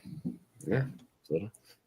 One of the things I hate about where I live is you don't have any theaters anywhere fucking close near me that does that with old movies. Mm-hmm. So fuck you, Americans. So these are both movies I don't go back too often because while I really do enjoy them, they for me are both tough watches. Because yes, Willy Wonka is a fucking weirdo. But I'm gonna give it to Taxi Driver because of this reason. When you think of Willy Wonka, you think of kind of like a magical film, whatever. But one of the first things you think of when you think of Taxi Driver, it's a 70s film. It's a great 70s film. So I'm going to give it to Taxi Driver because it is the quintessential 70s film. Yeah, 100%. All right, we got The Conversation, a little more Hackman, and Jaws. Oh. Coppola and Spielberg, two best buddies as well. Oh boy. Yeah. Rhonda, you got time to think about it, Jonathan. Rhonda. Well, I didn't get to see The Conversation. I do want to see that.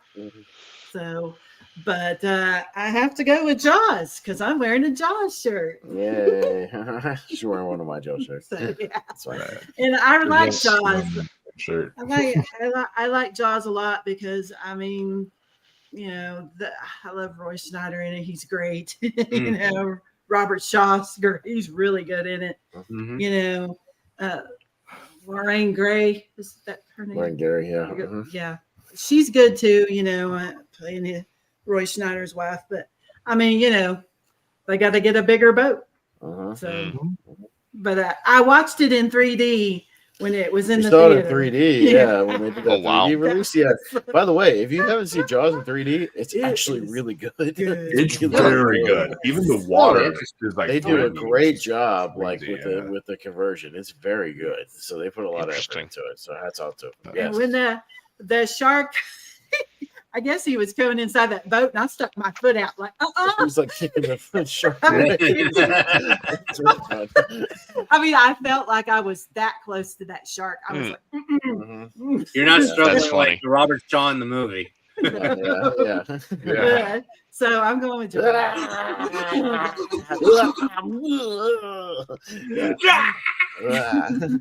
Yeah, no, I mean, I do like The Conversation. I've only seen it once. I'm gonna watch it again, kind of pretty soon. But yeah, good, kind of understated Gene Hackman. He's not super like over the top and kind of boisterous in it. It's very, very good. But I mean, Jaws is like a top 10 movie of all time. So I know we see it a lot, but it's kind of for good reason. And it is a hell of a 70s movie, even in its own right, though. So, and again, another movie that kind of changed the game for blockbusters. Wolf. Oh gosh, this is hard. Jaws is the quintessential blockbuster, the one that basically invented the blockbuster. And man, this is tough. A great poster, by the way, for Jaws. I love that poster. There's a lot of good alternate posters for Jaws. Yeah, I've had a couple of them over the years. Yeah, that one's really good. But I will say this. I also read the book Jaws like last year for the first time. Oh, over the nice. summer. And the book of Jaws is actually ass. Like I don't think that's a good book at all. Like I've heard that. I've heard that. And far better. Jaws is a case where Far better. sometimes it's okay to change stuff from the book for your movie. Yeah. You know, Yeah. it's not always sacrilege to change. The Oh book. yeah, it's definitely okay because it's like there's this weird affair plot in the book where it's like first off they switch to death, so it's like the captain's the one that's like alive the whole book, and then like the father, the main character, he's the one that dies by the shark or whatever, and it's like and there's like this affair thing that happens between the captain and like it's man's between wife. Hooper It's between and Hooper and Lorraine Grace and character. Brody's wife. Yeah. Hooper and Brody's wife. And it was just sort of like, oh Yeah. shit, what? It's just That like would not make any sense at all. yeah. No. So they No.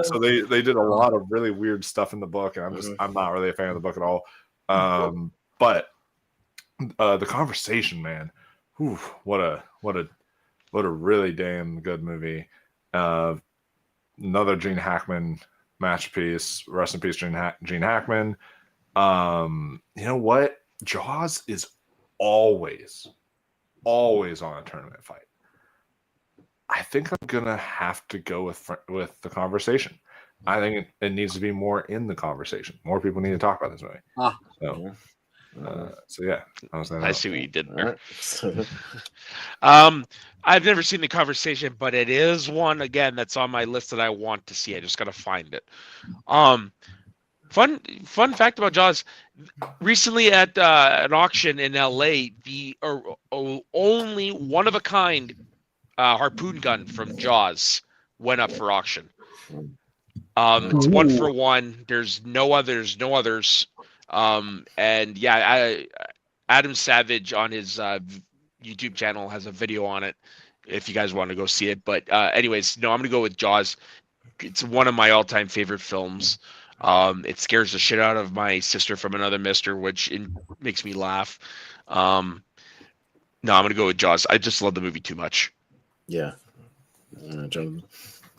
Yeah, I love Jaws too, but I would have gone the conversation because Wolf was right. We see Jaws a lot in these tournament fights. It's a slow building, anxiety-induced buildup of tension, masterfully crafted by Coppola, but it definitely holds up. It definitely holds up regarding like invasion of privacy and technology, and whatnot. And that ending is powerful. That ending with that camera shot, camera shot final scene. In my mind, that's an F Your Feelings movie because he's stuck in that paranoia. Yeah. Well, and if you go with the fan theory that it continues even decades later in Enemy of the State, that he doesn't trust anybody. He doesn't trust anybody. Exactly. And he's lived in that world of paranoia for decades after that. Yeah. Well, yeah. I would have gone so much so that he changed his name. He changed your persona. He changed everything. Brill. So I buy it. Yeah, I buy that. It's so. Yeah, Jaws is great, but I would have gone conversation. No, fair enough. All right, but we got a new Leaf, Walter Matthau, and Monty Python and the Holy Grail is up next. So it's on me. New Leaf. I looked into it. I chose to watch a different. Is it Elaine May or something like that, or Elaine May? What's the name of the Elaine May? Yeah, we watched a different Elaine May movie. I know what you're talking about. Okay, all right. Yeah, that we haven't seen yet. And Holy Grail is okay. I'm not as big on Holy Grail as kind of some other people are. I way prefer Life of Brian. I love the religious. Amen, brother. That movie. That was a tough cut. That was a tough cut. That's my jam. I love Life of Brian. And Holy Grail's okay. It's just I've never been just as in tune with it as kind of Peter out, but it is a solid little comedy. So I've seen it, so I'll go with Holy Grail. What about Wolf? Yeah, I've never seen a new Leaf, but I've seen several old leaves everywhere on my ground during the fall, but not any new ones as of lately. But no. I don't even know what it's about. It's actually my first time hearing about it. I'll have to check it out for sure. But Monty Python and the Holy Grail is one that I've seen countless times. This is my cousin's favorite movie of all time. So she makes me watch it every single time I'm over. Like I drive over to North Carolina to visit her, and I'm like, hey, I've driven 4.5, 5 hours to come and visit you. And she's like, okay, cool, we're watching Monty Python and the Holy Grail. I'm like, oh, okay. And I have to sit down and watch it with her because it's like her favorite movie of all time. But it's fun. It's not one I'm like that I think is incredible, but it's one that I can have fun with. So I also prefer Life of Brian, but because of that, I'm going to go with Monty Python and the Holy Grail, at least because I do still like it. So yeah, that's it. Yeah, I'm with everybody. I've never even heard of A New Leaf. And again, with everybody, I'm a Life of Brian guy. But I do find Holy Grail to be the most quotable. But yeah, no, I do enjoy Holy Grail. It's like I said, Life of Brian's I prefer it. No, I'm gonna give it to Holy Grail because, like I said, it's a very quotable film. Yeah, enjoyable. Yeah, Life of Brian was a tough cut. That maybe will be mentioned later. But Holy Grail, this is the one I grew up with. This is the first Monty Python thing I watched, like after school care or whatever. But it made me laugh. It's quotable. It's imaginative. The opening credits alone is funny. And the ending, well, a comedic F your feelings type of thing. Yeah, very Monty Python like. Yeah. Life of Brian has a very comedic yes, F your feelings type of ending. Yeah. Always look on the bright side. Oh my god! When I was at a actual comic convention one time, there was a whole line of people that just dressed up as like the cloaked people from Monty Python and the Holy Grail at this comic convention. Funny. And they straight up just had like the little one things in their hair. They were like, oh, and just kept on doing that like the entire convention, just walking around. That's funny. Well, I'm gonna vote the Holy Grail, Monty Python and the Holy Grail, but A New Leaf. I'll address the plot real quickly. It's about a wealthy yet irresponsible playboy played by Walter Matthau running through his entire inheritance, and with the loan from his uncle, he has the Matthau character has just 6 weeks to find a rich bride and repay the money. Otherwise, he would forfeit all his property to the uncle. So, one of the answers could be a shy botany professor played by Elaine May, which may be the answer to his prayers. But even though after suspicions are aroused, they both marry. But let's just say it's not really over yet. So. Yeah, I think it's a very insightful, great comedy that is quite underrated. So it's wonderful, but I'm going to go Monty Python. All right. Rhonda? Well, since everybody picked Monty Python, I'm going with it too. Ain't seen it. Maybe one day we'll do a Monty Python double feature. We'll watch Okay. Holy Grail and Life of Brian. Yeah, you're good with missing Meaning of Life. Yeah, I don't like Meaning of Life at all. I hate that movie. The only thing I like from that is the Every Sperm is Sacred number. Oh my God. Because I'm Catholic. I'm Catholic. Forever. It's so bad. I'm Catholic, so it's... Wait, I'm sorry. I lost you. What sequence takes forever? Every Sperm is Sacred. Oh, yeah. The opening sequence of Meaning of Life takes fucking forever. Yeah. That office thing is terrible. Yeah, terrible. the mini movie. We see a heavy hitter here. So bad. All right, Godfather Part 2 and 3 Days of the Condor. Shame. Okay. That's a shame. Oh, no. Jonathan Caro loves him some Robert Redford. Man. Yeah. Well, that's when his stuff he was a big part of the 70s. Yeah, absolutely. Oh boy. Yeah, 3 Days of Condor is one I just watched recently for Robert Redford's passing, and what a phenomenal movie. And Godfather Part 2, I have always stated this, that I am actually more of a Godfather Part 2 person than I am a Part 1 person. I think that Part 2 is really... I really just love the dynamic between the brother and Michael Corleone in this, and like what their journey goes and where Michael's journey goes in general. I really find it really fascinating, and it's definitely an F your feelings kind of movie with the ending and what happens, and it's Oh fuck. yeah, it is a phenomenal film that in 3.5 hours it just flies by, and it's incredible too. 3 Days of the Condor is great Robert Redford performance, but yeah, I got to go with Godfather Part 2, and if any of you don't vote it through, then I'll say you broke my heart, just like that. Yeah. So I haven't seen the Condor movie because it only came on my list, on my radar, sorry, when Redford passed away. Whereas the Godfather 2, I'm a Godfather 1 guy, but that doesn't mean I don't love Godfather 2. It is, like Wolf said, it does fly by for a very long film. I beautifully interwoven between young Vito's story and Michael's story. Basically, they're parallel, parallel stories there. De Niro, great performance, and doesn't even speak one word of English. Definitely deserving of the Oscar for that. So no, I'm gonna go with The Godfather 2. Like I said, I'm a Godfather guy, but Godfather 2 is a fucking phenomenal film. Yeah, Jonathan. Yeah. In my mind, one of the movies I wanted to give a chance was 3 Days of the Condor, because I rewatched it because of Robert Redford's passing, and except for maybe one segment with Dunaway, I think it's a damn good thriller. It's a really good spy thriller from Sidney Pollack, right? Sidney Pollack directed this.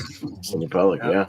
Yeah, and Redford, he does give one of the more commendable performances, basically giving Brad Pitt inspiration for Spy Game later on, which both Pitt and Redford are in. That one, and the ending. What do you think, Austin? Do you think that's up your feelings? No, not for Condor. Nah. The opening is. I think you go either way. The opening it just starts off with a fuck you. It does, but the ending can go either way because it ends on a very ambiguous note. It's ambiguous. I don't think it's up your feelings. It's ambiguous. Okay. Ambiguity is not the same. Yeah. Look, I wholeheartedly recommend 3 Days of the Condor if you want to get into Redford movies, but The Godfather Part 2.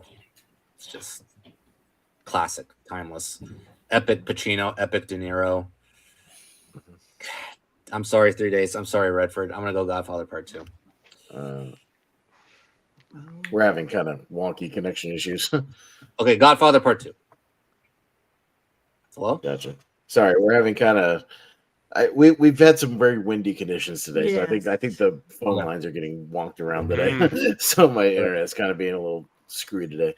But Rhonda, sorry. Okay, so 3 Days of the Condor I watched on my own, so and I really enjoyed that. That was a really good thriller movie. But everybody knows where I'm going with this one because I love Al Pacino. And Godfather Part 2, and it's coming out in the theater next month. It's coming to the Regal in January also. Fuck you guys. I know. You need you a Regal near you, man. Regal's been killing it the last 4 months, man. They've been murdering with their lineup. Wait, doesn't Canada have their own? We do, but where I live in Canada, I have to drive 6 hours to the nearest city. Oh, jeez. Wow. So no, I'm good. Yeah, I only have a 2-screen movie theater here. Oh no! So you got to watch everything on VOD later and streaming. Yeah, pretty much. Gotcha. No, yeah, it's a shame because I think 3 Days of Condor is great. I watched it the first time a few years ago. Again, great paranoia where he just doesn't trust anybody. If you want to see young Uncle Ben from Spider-Man, Cliff Robertson, you can see him in this one a little bit. But yeah, I mean, Godfather 2 is awesome. Yeah, the stuff with young Vito is just dynamite. It's really, really good. So, yeah, that's fine. Godfather 2. All right. My favorite Vito scene in that film is when he kills the man that kills his father. So good. Oh, yeah. Stepford Wives and Cries and Whispers. So, did we lose Jonathan? Okay. Well, Soda's first on this one, but so I've never seen what was it? Cries and Whispers. Mm-hmm. Yeah, no, I've never seen it or heard of it. Unfortunately, Stepford Wives I actually watched for the first time earlier this year because I actually had to use this as inspiration for a character I was playing in a play. Yeah, it's a really. I was really impressed with it. I liked. I definitely liked the performances. I could see where a lot how that movie influenced a lot of movies to follow. So I'm gonna go with Stepford Wives. Yeah. All right, Jonathan, you back? Yeah. Having problems like me. Wait, Sorry about that. me or you or what? I think it was you because you dropped Yeah, out of the you stream popped off. altogether. Yeah. Yeah. Oh, okay. I'm gonna assume Godfather went through. So okay. Yes, it did. It did. Unfortunately, no. No, just kidding. Let's see what we got here. Oh, damn. That- This is a female movie. Mhm. Okay, matchup. Okay. Cries and Whispers. Yeah, this is the only Ingmar Bergman I selected because it's a great story about sisterhood and motherhood, and it's quite disturbing. Some of the most breathless cinematography I've ever seen. All the palettes of red all over in the rooms. It's a great movie. And The Stepford Wife. So I included this one because it's a great paranoia thriller.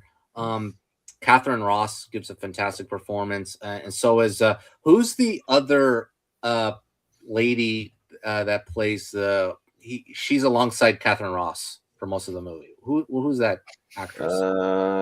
Something Prentice. Paula Prentice. Paula Prentice. Yes. Yeah. Paula Yeah. Prentice. Yes. I think for me she gives the best performance because she has that that little inside scoop of what the town's really about, and it's great. And that's one of the biggest F your feelings endings. Okay. Yeah. For sure. In the space. So great. What's going on here? Okay. Before you hear me? You're kind of breaking up a little bit. Yeah, you broke up for a second. Okay, okay. I'm gonna go Cries and Whispers. I'm gonna restart the computer. Okay, gotcha. He's okay on my end. I might be. Yeah, I've had a few connection issues as well, so I'm trying. Like I said, we've had some bad weather today. Mm-hmm. But Rhonda, Stepford Wives. I mean, I've seen it, so yeah, I'm going with that one. No, I'm the same with Stepford. Yeah, I've seen it. I've seen it once. It's good. I like the remake as well with Nicole Kidman. I don't mind that one either. I want to see that one now. Yeah. Yeah, I think it's pretty good too. But yeah, I haven't seen Cries and Whispers. So I've not seen Cries and Whispers yet. This is the one Ingmar Bergman I'm like missing because I went through a Ingmar Bergman phase of watching a ton of stuff from them, Persona, Scenes of a Marriage, all those different ones, but I've just never gotten around to Cries and Whispers. That's one I'll definitely check out though. But I do Jonathan Caro's recommendation. But yeah, Stepford Wives I did watch because I heard about all the inspirations behind it, and whenever I first ever showed I came over to my mom's and I showed her like Get Out. She said, "This is a lot like the Stepford Wives," or at least from what she said. So I was like, "Oh, okay." It felt like that to her. So I was like, "Okay, well, that makes me want to see it." So then I went and saw it, and then I really enjoyed it. And yeah, so I'll go Stepford Wives. Hey, Get Out! They're also showing in January at Regal, and she hasn't seen it, so we're gonna go watch it in the theater. So yeah, there you go. All right, go Stepford, and we got the China Syndrome. And we got Mikey and Nikki. So I think Jonathan was up first, so we'll swing back around to him. But Rhonda, we just watched one of these. I know. We watched Mickey and Nikki today. Or Mikey and Nikki, sorry. I don't know why I want to call them Mickey and Nikki. Yeah, no, that sounds more like a buddy, like a road trip movie. Mickey and Nikki. Yeah. Drive like Ed and Eddie. Yeah. I gotta admit, that movie there was a F your feelings. Yeah, that one has an That F was your feelings. You can mark definitely that an down. F your feelings. Yeah. And I'll vote for it because I haven't seen the other one. So China Syndrome, yeah. Yeah, no. All right, welcome back. All right. All right, gotcha. So yeah, Rhonda, we went ahead. Rhonda voted for Mikey and Nikki. Yeah, we just watched it, Jonathan, Mikey and Nikki. That was the last one we watched before we jumped on tonight because it was on HBO Max. And yeah, no, it was interesting. I didn't know. It just kind of sounded interesting, and I didn't know it was kind of a one crazy night movie. John Cassavetes being super paranoid because he thinks people are these mob guys are kind of out to get him, which they are, but he's also like, doesn't trust anybody. He's looking around the corner every 2 seconds. He's manic and frantic the entire movie. It's a good performance. And I haven't seen a lot of Peter Falk outside of Columbo, on TV. So it's kind of interesting to watch him in a movie. And he's wearing the same Columbo jacket the whole movie. Some good little character artists popping up. I liked it a lot. And China Syndrome is a good little kind of pseudo disaster movie as well. If you haven't seen it, kind of a reactor sort of meltdown situation. And it's really solid. I've only seen it once. I need to rewatch it, but I'll go Mikey and Nikki. Yeah, it was a good one. So, I've only seen the China Syndrome. I've never seen Mikey and Nikki, but I'll definitely check it out. Do you guys' recommendation? But yeah, China Syndrome is really great. So from what I remember from that one, so I'll go China Syndrome. Yeah. So I haven't seen either of these, so I'm gonna go with the China Syndrome because at least I've heard of it. Right. Oh no, not Jonathan. But you guys have intrigued me with Mikey and Nikki. I've never heard of it, but it does sound like a movie I'd enjoy. Yeah. Yeah. All right. All right, Jonathan. Okay. They're both great.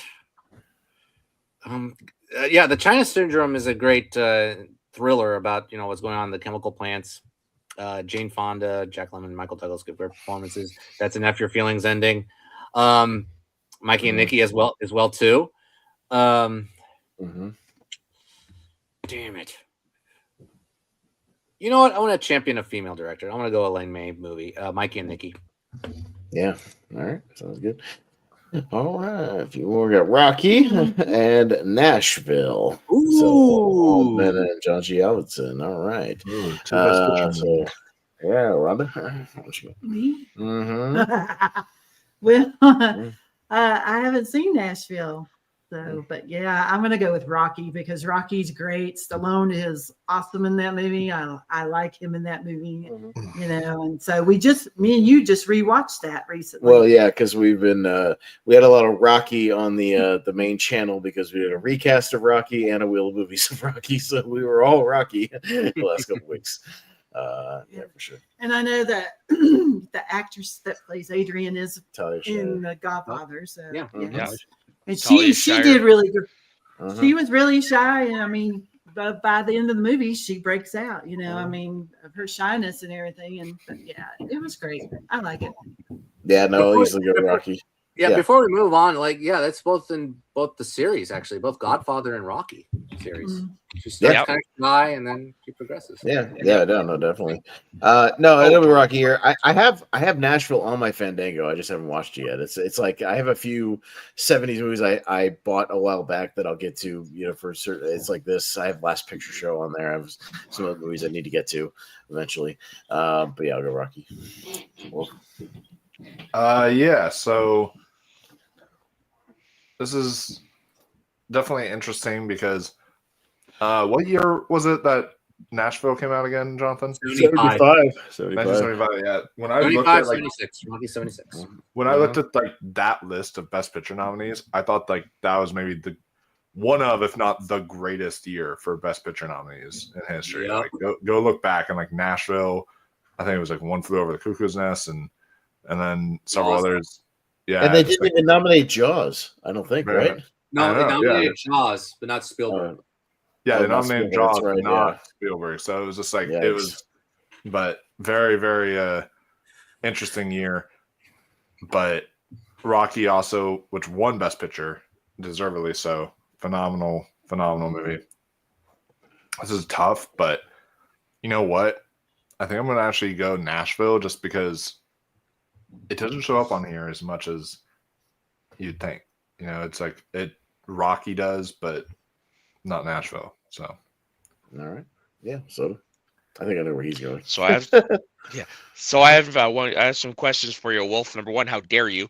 No, I've actually never seen Nashville, but I mean, even so, I mean, it's going up against my favorite film of all time.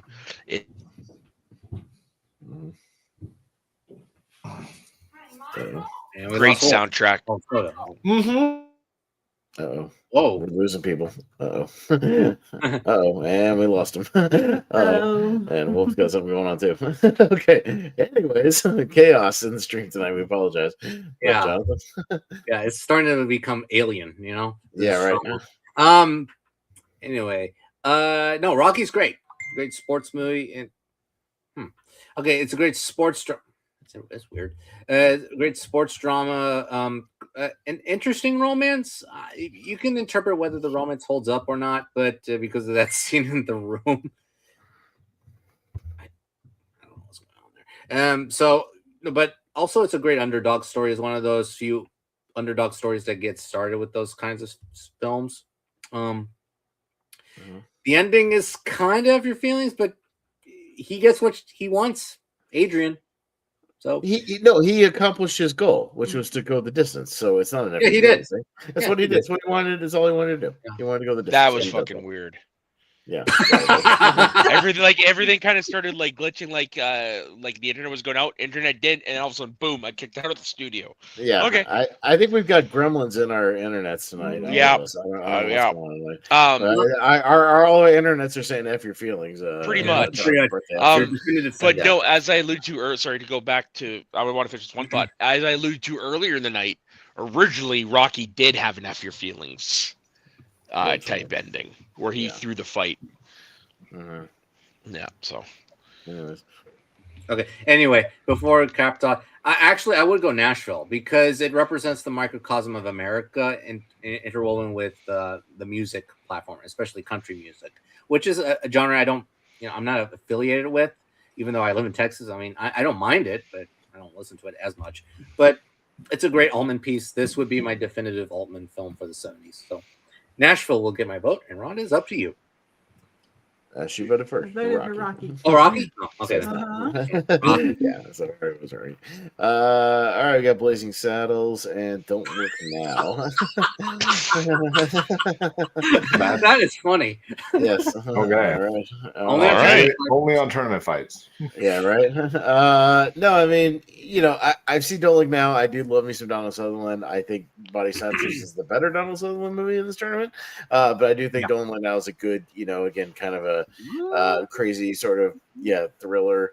Them running around is Italy, right? Something like that. And it's pretty solid. But you're going against Blazing Saddles, which is my favorite comedy of all time. Period, hands down. So it's easily going to be Blazing Saddles. Wolf. Yeah, this is tough. Blazing Saddles might be the greatest Mel Brooks comedy. Definitely a good argument for it because just how relevant it is to today. It's really, really well done. Especially with all the race issues that we have today and everything. But Don't Look Now is one of the greatest horror movies of the 70s. Another great Donald Sutherland movie here. So I'm gonna go with Don't Look Now.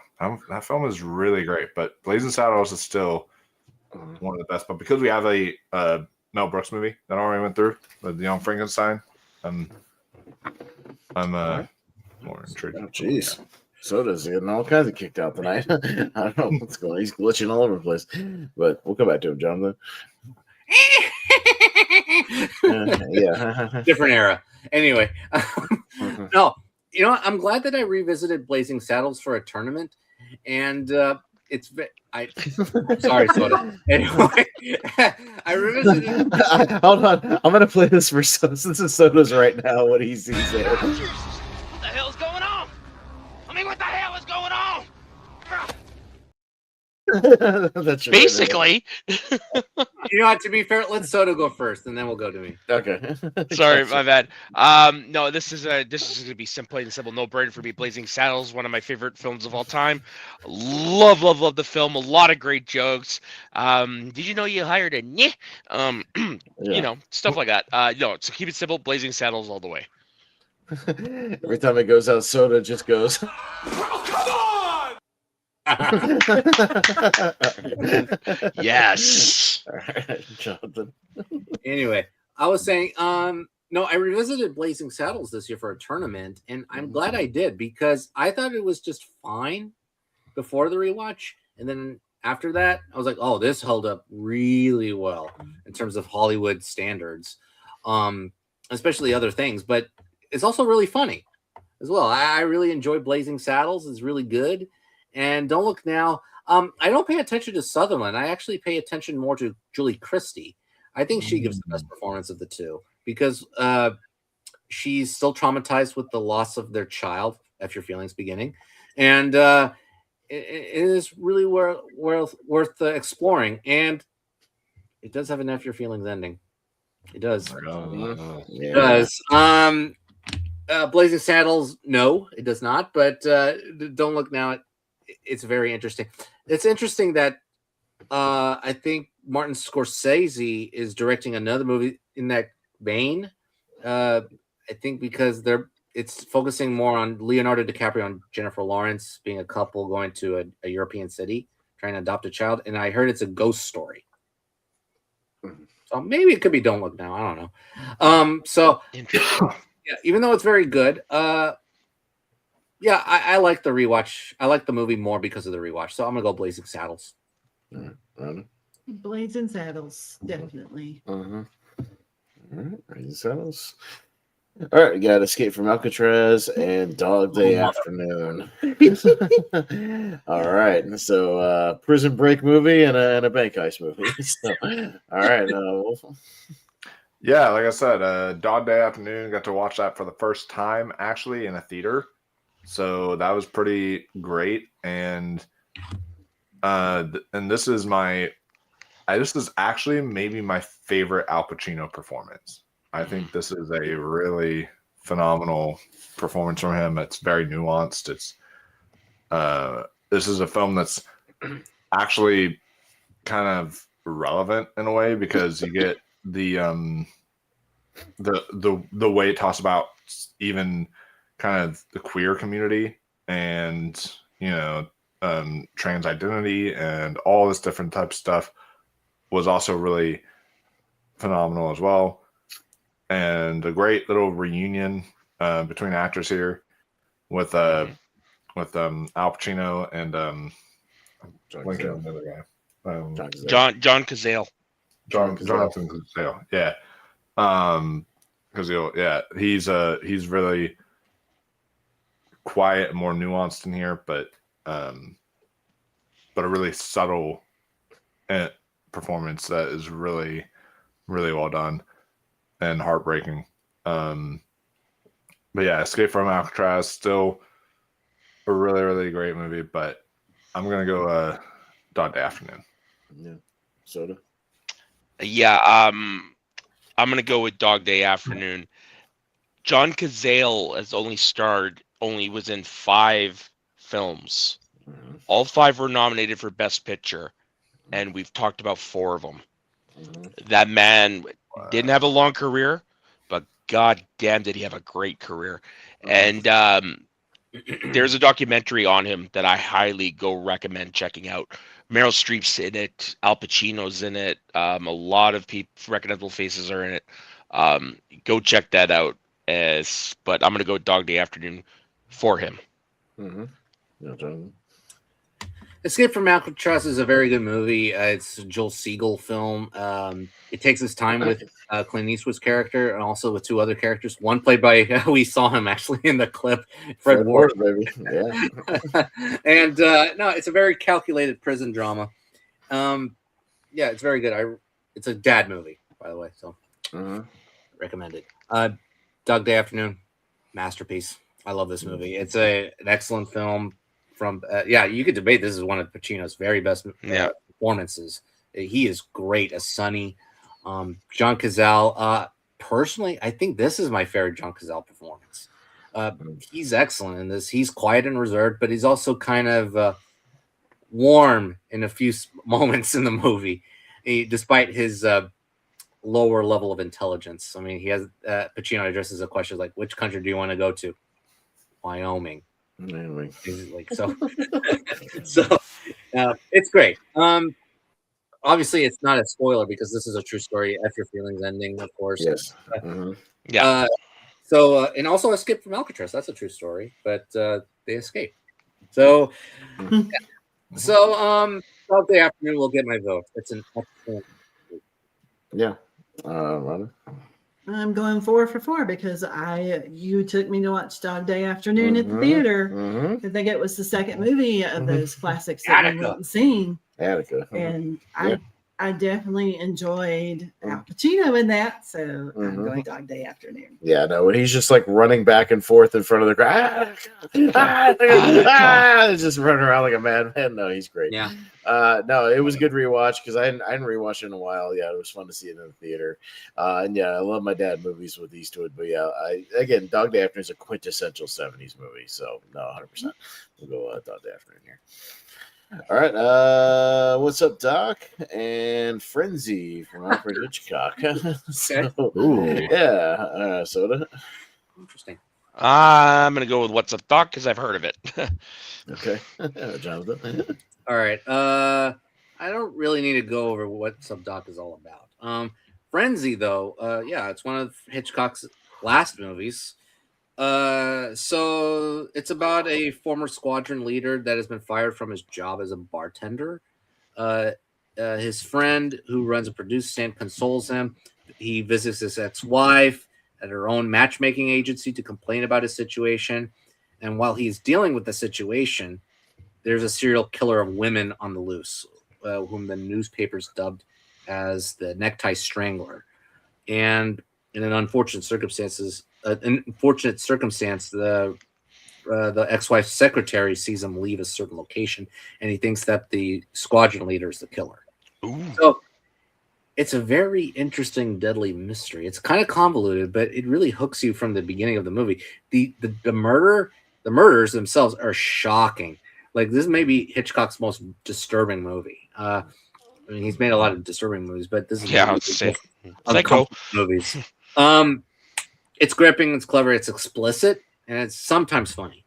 And I love the last scene. It's a great, well-delivered last scene too. And What's Up, Doc? It's one of the funniest comedies, not just of the decade, but also one ever made, in my opinion. I think Ryan O'Neal, he's featured again, and Barbara Streisand, she is smoking in this movie. Their dynamic is great. I laugh out loud when I'm watching this movie. It zips by pretty quickly as one of the best car chases in history. Maybe a funniest car chase. You know what? I'm gonna go What's Up, Doc. Yeah, I think we need a comedy to move through, and I prefer it over Holy Grail a little bit. So What's Up, Doc? I did too. Rhonda. So I watched What's Up, Doc. That was another movie I watched. And I like it. You know, Ryan O'Neal is good, and Barbara Streisand is funny. And it does move pretty quickly for it. And so I'm going to put up What's Up, Doc. Yeah.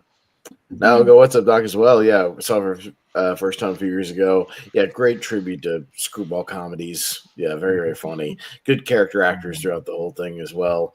And yeah, we were watching it, and I'd forgotten when they go off the pier at the end, a couple of cars, there's one guy that gets launched off that damn pier out of the car. And we were just like, whoa. like those cars just get launched.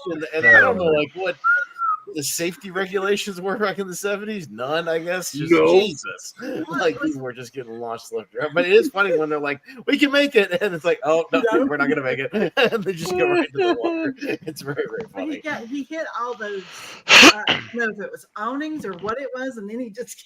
that dude, his head goes right through the awnings. And then he gets launched out of the car. It's ridiculous. That thing's insane. But anyways, what's up, Doc?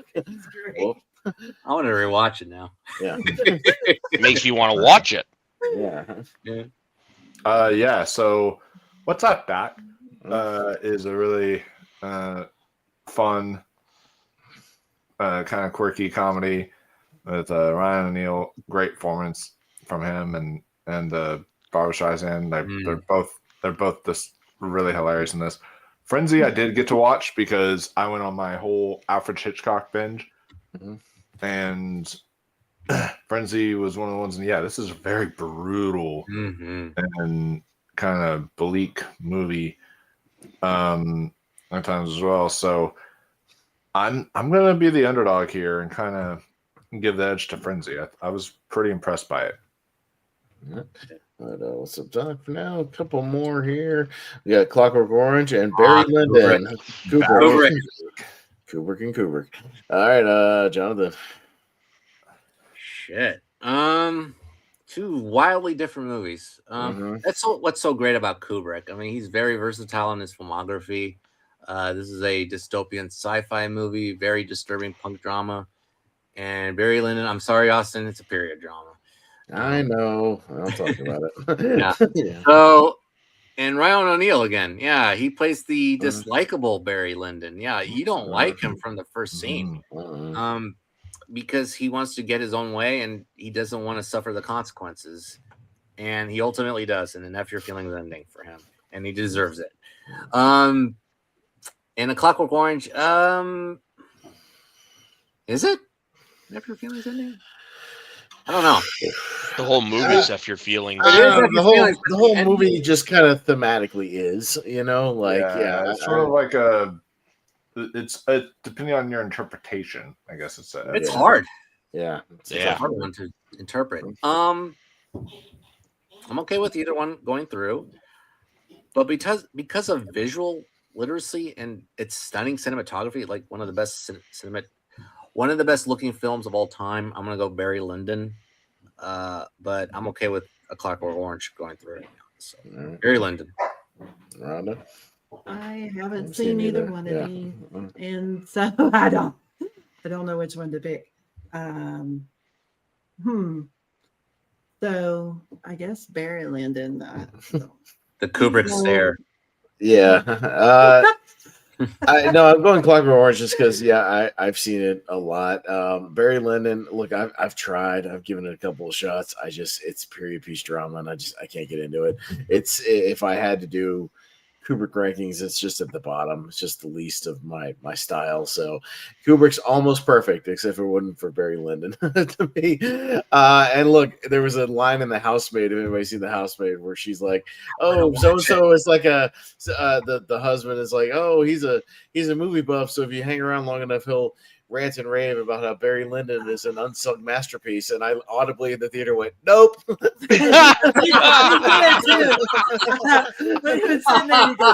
I went, "Nope." That's funny. So there's a Barry Lyndon drop in The Housemaid if you see it. Yeah. It's not a spoiler, it's just a random line drop. It's funny. So, but I said nope in the theater. So is either one of them F Your Feelings? Clockwork Orange, kind of actually both. No, of them Barry are, Lyndon is. Both of them are because Clockwork Orange is F your the whole movie. Okay. Yeah. But anyways, the ending is. Yeah, Wolf. If you're there, I don't know. Did he drop off for a second? I guess he had to run away for a second. Well, I thought he was gonna be here to vote for Barry Lyndon. I'm assuming he is. But so. So I'm not really big on Kubrick, if I'm being honest. I haven't seen Barry Lyndon, and I have seen Clockwork Orange. Only saw it once, and I'm glad I only saw it once. Probably only ever going to see it once, because that is a fucked up film. But I'm going to give it to Clockwork Orange because, like I said, clearly I've seen it, but it is a movie that leaves an impression on you, good or bad, and it's definitely an iconic film. So. We may need to come back to this one. We'll come back to it because I do know Wolf is a Barry Lyndon fan, so I have a feeling he might lean towards that. We'll come back to it. But in the meantime, we'll go into the Dragon and One of the Dead. I'm sorry, Austin. I'm so sorry, man. So I'm playing this for me personally. I don't have much time to think about it. What a predicament. Yeah, because that's for me. But anyways, Rhonda's first, though. Yeah. I've seen both of these. Oh, goodness. Well, you showed me Dawn of the Dead, and I really like that movie, so I'm going to go with it. Yeah. I like Bruce Lee, too. He's great in Enter the Dragon. Yeah. This sucks. They're both in my 128. I love Enter the Dragon. Enter the Dragon rules. Bruce Lee rules. I've got to meet some of the cast members from this movie. I've met two of the cast members of Enter the Dragon. Met Jim Kelly and John Paxson. So, and I've got Enter the Dragon stuff to both of them. And then, Dawn of the Dead is one of my all-time favorite horror movies. Hey, 78, man, has 3 heavy hitter favorite horror movies of all time for me: Body Snatchers, Halloween, Dawn of the Dead. That's a birthday throw of horror movies, man, from 1978. Great year. So, oh, damn it. Again, I'm a horror guy at heart, so I'm going to go Dawn of the Dead. By the way, Wolf, you going Barry Lyndon or Clockwork Orange? Because I figured you were going Barry Lyndon, but I wanted to make sure. Yeah, sorry, I had to let my dog out real quick. But the I'm going with Barry Lyndon, which is my favorite Stanley Kubrick film. So how the fuck, when 2001 exists and Interstellar and Full Metal Jacket and The Shining exists, and you say Barry Lyndon's the best? Thematically, Barry Lyndon is just that strong for me. So. No, it's not. All right. Anyways, well, go ahead. Okay. This is Dawn of the Dead and Enter the Dragon. Enter the Dragon. Enter the Dragon. Okay. Enter the Dragon I watched like once when I was like a teenager, in high school, and I liked it, but I'm gonna go with Dawn of the Dead. That film just blew me away. Talk about a film that also did an amazing 3D re-release. Dawn of the Dead had it actually was really good 3D as well. Yeah, it's pretty cool. I was like really impressed with the 3D re-release that they did in theaters. So I'm gonna go with that one. All right. So I haven't seen Enter the Dragon. Unfortunately, kung fu movies are not my thing.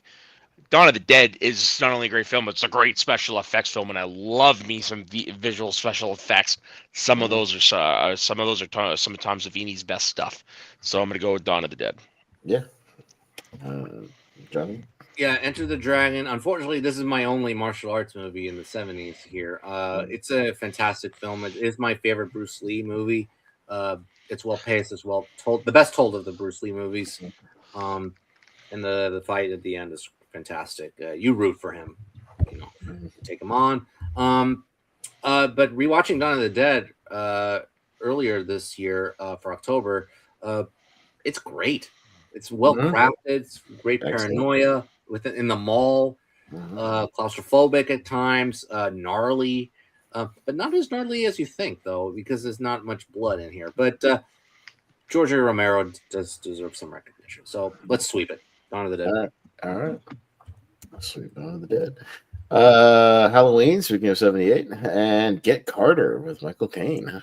It's on me. This is tricky because Halloween, again, one of my favorite all-timers. I've championed Get Carter, though. I've told people to watch this movie. This movie rules. This movie's awesome. Yeah, if you want to see badass, young, handsome Michael Caine doing his thing, man. And dude, he's a ball of charisma in this movie. He's really, really good. It's this kind of mob enforcer, hitman. It's just a cool movie, cool 70s movie. You know what? We see Halloween a lot. I might go Get Carter here. I know for a good reason, but I'm gonna go Get Carter here. We don't see it that often at all. Just because. Wolf? Michael Caine being a badass. I mean, you can't get any better than that, you know. I'm a fan of that. Like, you mix the suave Britishness with like the with just what they do in that film, and it's really great. Halloween obviously is iconic from the 70s. It's in my top 128. A really phenomenal movie. But I think I'm gonna lean. You know what? Get Carter doesn't show up enough on these. Actually, I think this might even be the first time it's shown up. Maybe. I've seen it one time. I've seen it one. I think we've seen it like once for something. I can't remember what it was. Something, but maybe. Maybe it showed up one other time, but it very rarely shows up, and it's a really, really good movie. So I'm gonna go Get Carter as my vote. Yeah. So. Unfortunately, I haven't seen Get Carter. I want to. It's kind of hard to find up here in Canada. But I mean, Halloween is a groundbreaking film, iconic film, great film. Just rewatched it this past Halloween with my mom. Yeah, no, I'm gonna give it to Halloween. The night he came home. Yeah, that's right. Halloween is one of the most perfect horror movies ever made. Well crafted from John Carpenter. Get Carter is badass. Yeah, it is a badass British 70s film, 70s crime thriller. Get Carter has an After Feelings ending. Mm-hmm. You know what? Halloween's great. It's one. I don't know how many times it's won, 2 or 3 times, but let's give Get Carter a chance. Get Carter. Halloween. Get After Feelings ending? Kinda. It's kinda. I was gonna say, does it? It is kind of depending on which timeline you go down. Well, I'm just saying. I'm just going straight with the wind. He gets away and he's out there still. That's kind of After Feelings, like especially on the way home. Her friends are killed. The killer's away. Yeah, I mean, kind of. I would consider it. Yeah. I marked it down already. I think so. But anyways, Rhonda. Well, y'all make me want to see Get Carter because I haven't seen that one. It's really good. And you've told me that Michael Caine was really good in that movie. I've seen Halloween and I like Halloween. I like Michael Myers, but I kind of just want to vote for Get Carter because it sounds like a really good movie. We don't have a lot of British crime movies in this tournament, so why not? Let's put through a British 70s movie. Get Carter then. I was gonna put The Long Good Friday, but that's an 80s. I was like, damn it. Yeah. All right. Towering Inferno and Phantom of the Paradise. That's funny. Wow. Okay. Wolf. Is this the last matchup, or I think so. We're getting near the end. Yeah, there it is. For this one. So we're almost to the speed round. The only one I've seen on this list, these two, is the Towering Inferno. So because of that, I'm going Towering Inferno. Okay. Soda. I'm gonna go with the one I've seen, Phantom of the Paradise. I saw that once many years ago, and that was it. Yeah. Jonathan. Look, Towering Inferno. If I were to deem one 70s movie as like the entertaining guilty pleasure here, that's the movie, Towering Inferno, because it is a long movie. It's nearly 3 hours. Yeah. I don't know why. It's because there's 8,000 characters in it. That's why. Everybody who worked in the 70s is in that damn building when it goes up. So, but yeah. Then the thing is, you get Newman and Steve McQueen. Yeah. I mean, they're badass. I mean, Steve McQueen, obviously, he was more prominent in the 60s, but 70s, he features more in a few movies before his passing. But they're really good together. And Faye Dunaway again, she's great. William Holden once again shows up here. It's a good movie, but you know what? I'm gonna go Phantom of the Paradise, the De Palma film. It's very weird. It's a punk rock adaptation of the Phantom of the Opera, and he spins it into something visionary and bizarre. Basically, a venomous commentary of the music industry as it's cutthroat. Yeah, it's vicious and it's sometimes hilarious. So it's a musical horror film. So yeah, I'll go Phantom of the Paradise. Yeah, right. Towering Inferno. Do I need to say any more than that? Sure. I mean, I like that one. So, but yeah, I'm going with that one. Are these F Your Feelings? Not Towering Inferno. No. Nah. What about the other one? Nah. Well, are you familiar with Phantom of the Opera? I am, yes. Well, there it is. Okay. Yeah. So I blind bought Phantom of the Paradise, and I watched it like 2 years ago.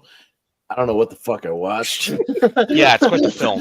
And I didn't know what to think of it. It's trippy and weird, and I don't know if I was into it. I'll go back to it someday, but I have to lean on the side where I didn't really enjoy it when I watched it. It was a little too out there and wacky for me. So I'll go back to it at some point and watch it. I own that Shell Factory Blu-ray over there, but no, I'll go Tower Inferno. I've seen it a couple more times. Right. Yeah, it's the 70s disaster movies more kind of up my alley. So musical horror. McQueen in there. Yeah, a little McQueen. So all right, well, we'll hit the speed. Phantom of the Paradise, doesn't it have the girl from Suspiria in it, or am I thinking of a different film? I don't Who know. is he plays the That's all right. female lead in that? That is. Well, I almost thought you said. why don't you go to the speed round? I'll look it up. I almost thought you said the female from Euphoria, not the street. I was like, wait, what? Yeah. Zendaya was not around at the time. Yeah. First, you gotta get speed. Demon speed. Speed's what we need.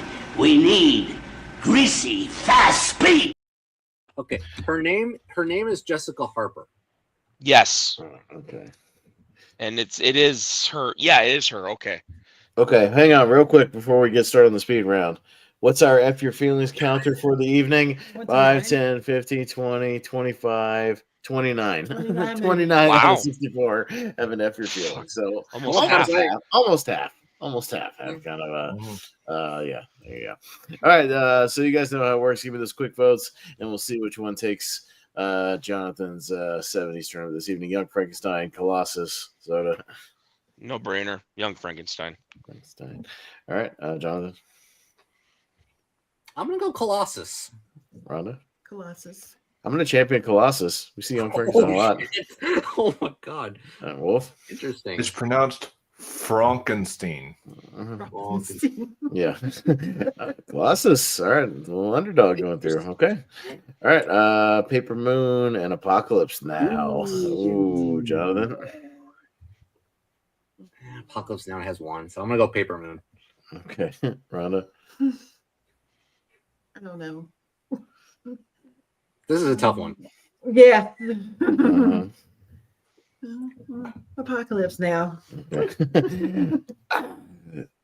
I like Paper Moon, but man, I've seen Apocalypse Now like 20 times. Apocalypse Now. Wolf. I'm gonna go Paper Moon. Ooh. All right, it's on Soda. You know what? Just Paper Moon, just for fun. You don't really hear it talked about that often. Oh wow. Okay, might be a night of the underdogs here. We'll see. We'll see. Like that matchup. Sorcerer and taking the pill in 1, 2, 3. All right, Rhonda. This is easy. Sorcerer. Yeah, I'm going Sorcerer, man. My favorite freaking wolf. Sorcerer. Soda. Sorcerer, because I want to see it. Yeah, Jonathan. I'll go Pelham. Okay. All right, a close one, but Sorcerer. All right, going through. Dirty Harry and Outlaw Josie Wales, Lil Eastwood. Me, I'll go Dirty Harry. Wolf. I'm gonna go Outlaw Josie Wales. Okay. Soda. For my dad, Josie Wales. Josie Wales. Jonathan. Sorry, Rhonda. Dirty Harry. Dirty Harry. Rhonda. Make my day. Dirty Harry. Dirty Harry. Okay. All right. One for the Cuckoo's Nest and oh god. All right. Cuckoo's Nest. Yeah. Okay. All right. There we hit her on that one. All right. Star Wars and Network. Yeah. Okay. Wolf. I'll go. Ooh. I had more difficult here, but I'll go Star Wars. Star Wars. Soda. Star Wars. Star Wars. Jonathan. I know where it's going. Network. Rhonda. Star Wars. Hey, you can't knock Star Wars being a revolutionary 70s movie because it was. Jonathan. Yeah, it is. I know it is. You can't knock its place in I will say history. this. Yeah. Round 3. This is going to be tough. Oh, yeah, this is getting tricky. Godfather and French Connection. Okay, Coppola and Friedkin. Soda? Godfather. Godfather. Jonathan? Yeah, Godfather. Godfather. Rhonda? Godfather. Yeah, Godfather. Wolf? French Connection. Okay. All right, Godfather. Got Le Cercle Rouge and Body Snatchers. Invasion. Let's move Invasion. You want Body Snatchers? Yeah. Yeah. All right. Since nobody's really seen it. I highly recommend. You're gonna like Le Cercle Rouge. Yeah, I might check it out. I think it was on sale on Fandango. I might check it out. So Yeah. I might pick it up and give it a look. So, all right, well, let's jump to the other side. And these matchups are only going to get a little tougher. All right, let's see Serpico and Marathon Man. Okay, Jonathan. You're gonna like my answer on it. Serpico. Oh, yeah. Serpico. Serpico. Yeah, you know what? We don't see it a lot. Let's go Serpico. Wolf. Serpico. And Soda. Serpico. All right, sweep it for Serpico. Small Pacino. All right, Taxi Driver and Jaws. Rhonda. Oh no. Jeez. De Niro and Roy Schneider. Roy Scheider, yeah, two of the greats of the 70s, yeah. Scorsese, Spielberg. Mm-hmm. I guess Jaws. I'll go with the logic. We see Jaws a lot for this one. We'll go with Taxi Driver. Sure, I'm fine with that. Wolf. Yeah, let's go Taxi Driver. Soda. Amen. Let's go Taxi Driver for Jonathan. Jonathan. We're gonna get a De Niro Pacino matchup, by the way. So Taxi Driver. Oh yeah, as it should be. Two of their best. Oh, yeah, yeah. no, two As of the it greats should of the be. 70s. Yeah, okay, we'll see what happens there. Holy Grail and Godfather Part 2. You know what? Let's put Godfather 2 through. Y'all Godfather were Yeah, I 2. think that's probably Yeah. where everyone's gonna go. All right, Oh, yeah. fair enough. Godfather 2. All right, so more Pacino, De Niro already. We're on the streak. So Pacino, Well, De Niro, Pacino and De Niro. Where's De That's Niro? 70s actors. I man. know De Niro, but hey, All right, Stepford Wives Oh, this is and interesting. Mikey and Nikki. Okay, me, I'll go Mikey and Nikki. I like the watch. Wolf. I'll go Stepford Wives. Okay. Soda. I'm gonna go Mikey and Nikki for the underdog. Okay. Jonathan. Mob matchup, Mikey and Nikki. Okay, Nikki. Rhonda. Mikey and Nikki. Mikey and Nikki. Okay. Rocky and Blazing Saddles. Ooh. One's favorite, another one's favorite. Yeah, I know. Wolf. That hurts. Mm-hmm. Shoot, and I'm first. Yeah. You know what? Blazing Saddles. Saddles. Okay. Soda. Rocky. Rocky. Jonathan. They both won one. I've seen Rocky more. Rocky. Rhonda. Rocky. I'm gonna Blazing Saddles, but I'm fine with Rocky going through. All right, Rocky. Okay. Dog Day Afternoon and What's Up, Doc? Soda. Dog Day Afternoon. Afternoon, Jonathan. Pacino. Dog Day Afternoon. Rhonda. Dog Day Afternoon. Yeah, more Pacino. He's dominating over here. Well, he's quintessential 70s, Wolf. that guy. I know. Yeah, no, he was the man. Wolf. God Day Afternoon. Dog Day Afternoon. Okay. All right. Barry Lyndon and Dawn of the Dead.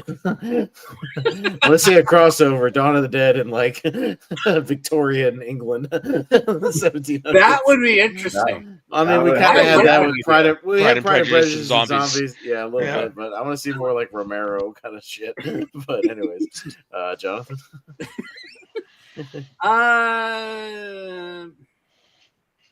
Barry Lyndon. Okay. Rhonda. Dawn of the Dead. Oh, 100% Dawn of the Dead.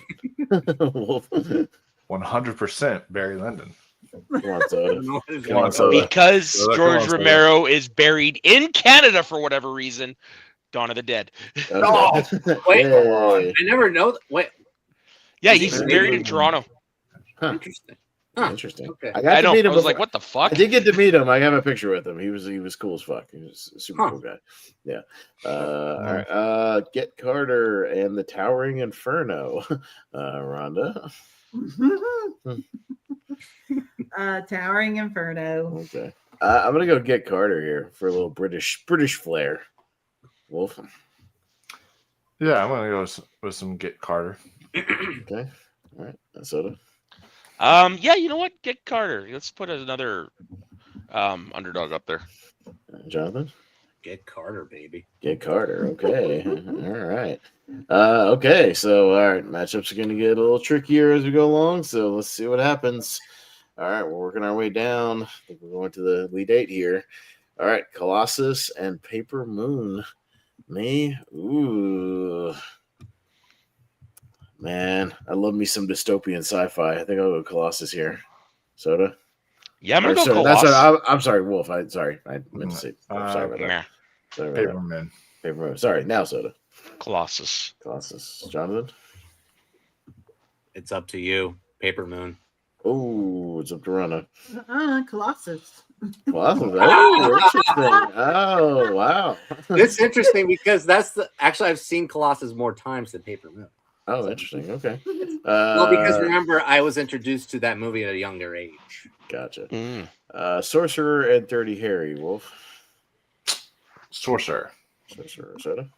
Sorcerer, because I really want to see that too. It's really fucking good. Jonathan. Just because of Surratt, Sorcerer. Mm-hmm. Sorcerer. Sweaty Roy Scheider for the win. Sorcerer. And he's very sweaty movie. Yeah, very humid, hot and humid and sweaty movie. Yes. Yeah. All right. Let's see. One Flew Over the Cuckoo's Nest and Star Wars. Ooh. Is that the first conundrum? Okay, here we go. Yeah. But it looks like we have ourselves a genuine conundrum. A quandary, if you will. A real life dilemma. Oh no. I think my heart genuinely skipped a beat. Like something felt off there for a second. Yeah. All right. Soda, you gotta go first. Cuckoo. I mean, I gotta go with the one, even though, like I said, I've got an important connection with Cuckoo's Nest. I gotta go with the one that I've been with the longest. I gotta go with Star Wars. Star Wars, okay. Jonathan. I'll go Star Wars. Rhonda. Star Wars. Yeah, it's literally been a part of my whole life since I was a little kid. Star Wars. Wolf.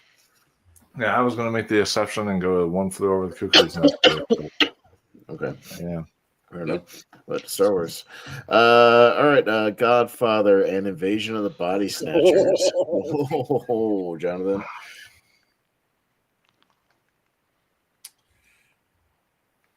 I'm going to be extremely generous. Godfather has won 2 times. I'm going to give it to Austin. Invasion of the Body Snatchers. Rhonda?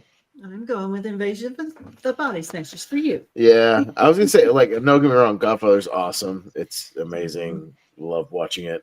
But yeah, Body Snatchers, my number one horror. So I'm gonna stick to my guns here. Body Snatchers. Wolf? Invasion of the Body Snatchers. All right. And Soda? Yeah, for you, man. Body Snatchers. Even though Godfather is one of my all-timers. No, yeah. I mean, we'll see it in 8,000 more tournaments. Yeah, exactly. Like that. Even though it's my 70s tournament, it's won twice or 3 times. Yeah, it's won a couple of times. So yeah, and we'll see it many more times. Much all right, to George's chagrin, but yeah. Okay. All right. On the right, we got Pacino versus De Niro, Serpico, Taxi Driver, 2 of their best. All right, Rhonda. I'm going with Serpico. Okay. New York versus New York. I know. Yeah. We don't see it a lot either. I might go Serpico for the underdog here, but we'll see. I don't know either one. Wolf? I gotta go Taxi Driver. Soda? Yeah, I'm gonna do the same thing as Austin for the underdog, Serpico. Ooh, oh boy! Oh, no. I'm gonna confess this was my target for the win tonight. Okay. Driver. Oh, you wanted to watch it, huh? Oh, actually, I was watching it in the background. He was watching in the background. When you joined the stream, I heard something in the background. I was like, "Is that the jazzy?" That's right. I remember you mentioning that. Yeah. I was looking pensive while listening to jazz. All right. Yeah. Right. Oh well, another time, Taxi Driver. Underdogs. All right. Godfather 2 and Mikey and Nikki. This is probably gonna be Godfather 2, right? Mikey and Nikki's good, but I was going with Mikey and Nikki. Mm-hmm. I just got off of that one. I'm probably not gonna get. Sure, you know what? Yeah, fine. It's nowhere near. I'm gonna go with the one I've seen again. Yeah, it has to be a movie I really, really like to like champion over that. All right, Godfather 2. Yeah, and I enjoyed it, but it ain't Godfather 2. No, so very few films are. Yeah, Rocky and Dog Day Afternoon. Me. Let's go Dog Day Afternoon. We don't see it a lot. Wolf?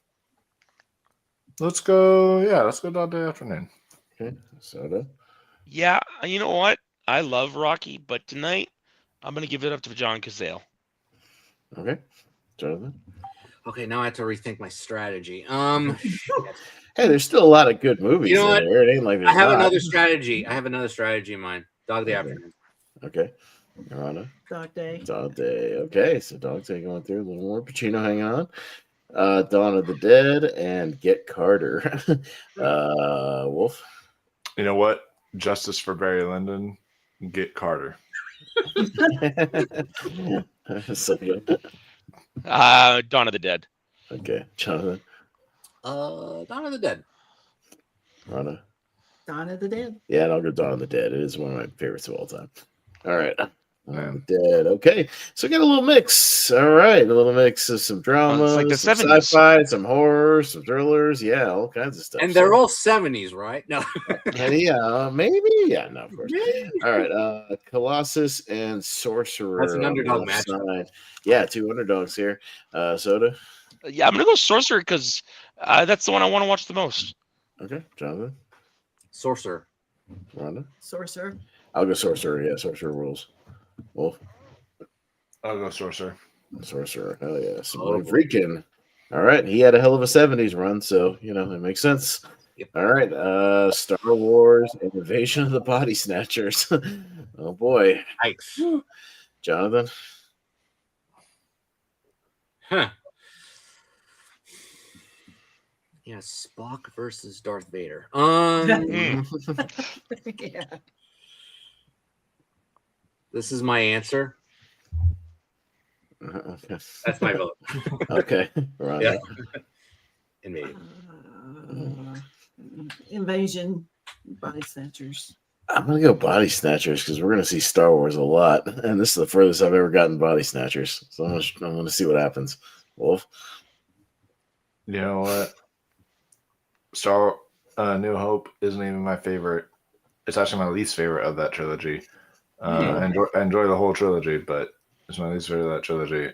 So I do not mind pushing through Invasion of the Body Snatchers. All right, so Yeah, I agree with you. Star Wars is one of those that's always going to be on a list. How often do we see Body Snatchers? So go Body Snatchers. not that much. And Okay. I think it's gonna be more painful for you, Austin. This This next one's gonna be really painful because they're both on my 128. Oof. All right, Serpico and Pacino, Oh, gosh. Serpico and Godfather 2, two of his best. All right, of the 70s. Rhonda. I know. Prime Pacino here in both of we them. have 3 of 4 Pacino. Oh man, we got three Yeah. Prime Pacinos here on this side. Yeah. Oh, this is tough. Oh gosh. Godfather Part 2. You know what? He should have fucking won for Godfather Part 2. So I'm gonna go Godfather Part 2. He should have won. I don't know how. I know you missed him for the first one, but god damn it, he should have won. All for that right, one. it was Art. Who beat him? Art Carney? Get the fuck Yeah, out of here, Carney, dude. yeah. For like No, Tonto no. or whatever the fuck that movie. Get Yeah, out of here. Yeah, it's something about him and a cat. Yeah. Oh, Stop. Dude, come on. Anyways, well, Yeah, that's ridiculous. He should have won for Godfather Part 2 easily. some movie we don't even talk about. Like, get out of here. Yeah, come on. No. It's Yeah. not on here. I mean, to be fair, I haven't seen it, so maybe the performance is really good. Yeah, Yeah. Harriet Tonto. It is I'm Art sure Carney it's after that all. good. Yeah, right. But no, I'm definitely gonna go Godfather Part 2. I mean, it's just All right. it's iconic. Sure. Soda. Just for Godfather 2. No. Jonathan. Let's sweep it. God. Sleep it. Okay. All right. Sounds good. Okay. Well, we got to All do right. Okay. So we got more Pacino. Got Dog Day Afternoon and Dawn of the Dead. Huh? All right. So Dawn and Afternoon. All right. And the sequel to Dawn of the Dead is Day of the Dead. Anyways, me. Shit. I don't mind either one, but I'm gonna stick with my horror guns here and go Dawn of the Dead. We'll see what happens. But I don't mind either one. Wolf. See, I understand why Pacino lost for Dog Day Afternoon, right? Because isn't that same year that Jack Nicholson won? Yeah. Yeah, so I mean that was like, much more that competition. one Yeah, is- that one at yeah. least it's like, yeah, those are like all-time great performances. You know what I mean? Like, but yeah, the Art Carney thing makes no goddamn sense at all. None. Yeah, for sure. But I'm still gonna go Dog Day Afternoon because phenomenal movie. Fair. All right, Soda. Yeah, I'm gonna go Dog Day Afternoon as well.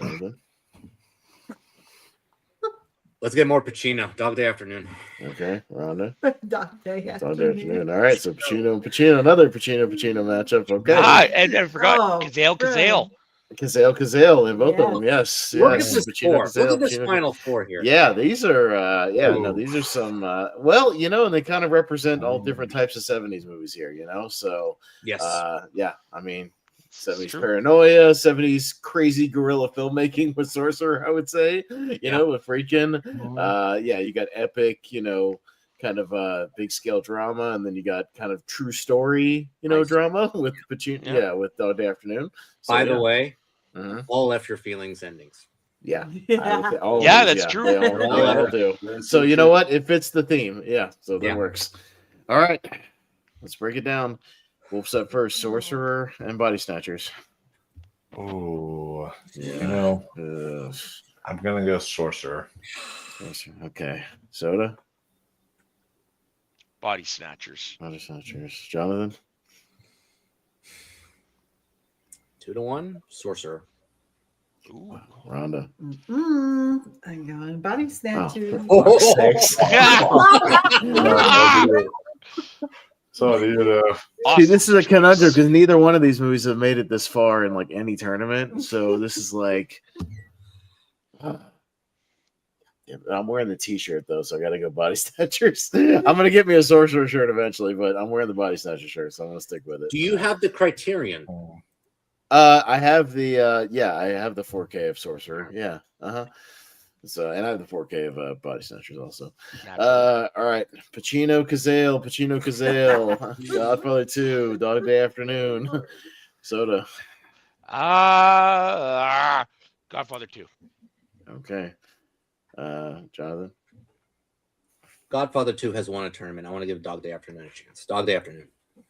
Rhonda. I agree with you. I was going to go Dog Day Afternoon. Sure. Let's put some underdogs in here. Dog Day Afternoon for finals. Wolf. Okay. I would have gone Godfather Part 2, but it looks like it's all right. Yeah, you know what? I'm going to change my vote too. Just make it a clean sweep because you're right. It doesn't make it often. Okay. Yeah, we'll see Godfather 2 again. So it's won one tournament. It's fine. It's cool. Yeah.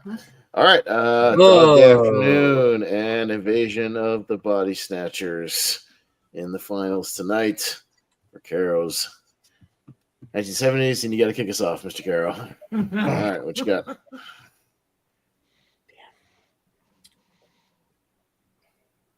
I got to go with my guy, Al Pacino. Dog Day Afternoon. Okay. Rhonda? I don't know, babe. I want to. You vote whichever way you want to vote. It's your vote. I know. Oh, Al Pacino, Dog Day Afternoon. All right. I'll keep Body Snatchers alive, and we'll see what happens. Wolf? Dog Day Afternoon. And Soda? Yeah, I'm going to go Dog Day Afternoon as well. All right. Body Snatchers, I'll have to try again some other day, I guess. Maybe we get to the 1978 ladder series. That's coming very soon. I know, sooner I think. But hey, A Dog Day Afternoon is a great 70s movie. So and a true underdog here for the tournament. So there you go. Dog Day Afternoon takes the one. And so does that mean, Jonathan, you have to rewatch it at some point? It's a kind of one. Actually, I may have to. Yeah, I don't know. Yeah, maybe have to. Maybe the end of the year, or maybe the beginning of the new year. Yeah, kind of like a top 64 sort of thing, but it is in my top. Yeah, I think it's in my top 64. Yeah, top 64, 128. Yeah, yeah. So I'm going to try to multitask here and pull a trailer while I'm getting you guys to plug your stuff. So feel free to plug whatever you got to plug so I can try to do this off to the side. But Wolfman, I'm sure you got some stuff to plug. What you got going on, man? You can subscribe to the channel. Here's the thing where I am covering all the end of the year stuff in January. So, doing our best movies of the year, best TV shows of the year. We're going to be doing, most anticipated of the year. All that stuff. But Austin and I will be doing our horror roundup discussion that we do every year. So kind of discussing all the best and worst of horror. So that should be fun. And then also, speaking of shows Austin and I do, we are doing a Texas Chainsaw 3D drinking game for January. So that's going to be the continuing. The one that has the most screwed up, weird age timeline of any of the movies that makes no sense. Is that the one with McConaughey? It's the one. No, with that's no. Do your thing, Alexandra yeah. Daddario, yeah, and the where it's somehow like 40 years. Gotcha. It's like 40 years after the original, but she's playing like a 20-year-old. It makes no sense, but she was a baby. It makes no sense whatsoever. So No. It's very stupid. But so we're gonna be doing that one for our bad January movies that we used to do. So that should be fun, and then also we'll be covering Stranger Things as well. Once that season wraps up, I'm in the middle of that. It's pretty good shit. It's right now. It's kind of very middling shit for me, but that's just my opinion. Yeah, I'm kind of with Jonathan a little bit, but I bailed after 2 seasons, so I'm not worried about it at all. On Stranger Things. It's kind of disappointing, but yeah. Then on top of that, really just prepping for all the reviews coming in the new year and all that. So fair enough. Yeah. All right, fair enough. So, anything you want to throw out there? Nothing. I don't really do much anymore, so not really. Yeah, basically, this is the only place you can find me nowadays on the internet is when I'm on here. All right. So, sounds good, Mr. Caro. Well, this was your tournament, sir. Happy early birthday. Actually, according to my time, it's your birthday now. It is now, so officially, happy birthday. Hey, we're past the midnight hour, so it is your birthday. Well, once again, thank you for your birthday wishes, and I will thank the rest of y'all for accepting my invitation to this episode. Yeah, it's really a pleasure to discuss the best decade for cinema, in my opinion. We talked about a lot of great movies here in this show, so it's fantastic. Yeah, I'm glad that Pacino movie won. So hey, it makes sense for the 70s, but getting a Pacino movie where that was he owned that decade, so to be fair. Yeah. Yeah. All right. So you can find me on social media platforms on Twitter, Instagram, Letterboxd, Blue Sky, and Threads at different variations of Cinecaro. I'm taking a tournament break, so you'll see the movies of 2025 tournament next week on Monday. I have to get that together. And speaking of 2025, so I already rattled down my least favorite movies of 2025. It's already on there on Instagram. Here's my hint for number 1. Yeah, that's my number. A movie that Wolfman and I might be doing at some point this year for a monthly mistake. We have to, right? Oh, yes. Yeah, we have to do one of the worlds for a monthly mistake this year. Now, I've already got the game in my head. We gotta take a drink every time they advertise Amazon, which somebody went through it, and that would be 79 sips. Sorry, what movie is this? Or something like that. It would be 75 sips because. I'm not interested in that. Dude, how about every time they say data or mention data in the movie, that's a lot as well. So that's also going to be a criteria. It's so bad. It's really bad. Every bad shot of CGI, that's going to be a bad. It's going to be a rough one when we do it. It's going to be really rough. It's going to be rough when we do it. Anyway, we got to do it at some point. Anyway, so I have my dishonorable mentions and my least favorite ones already on there in the Instagram. It's only on Instagram. And as for the good ones, the best movies will appear. I don't know if the first list will appear on either New Year's Day or January 2nd. If so, it's going to be one of those days, and then it'll be each day for 3 days. It'll be one for honorable mentions, one for my best of list, and one for my favorite first-time watches of 2025 that are not new release.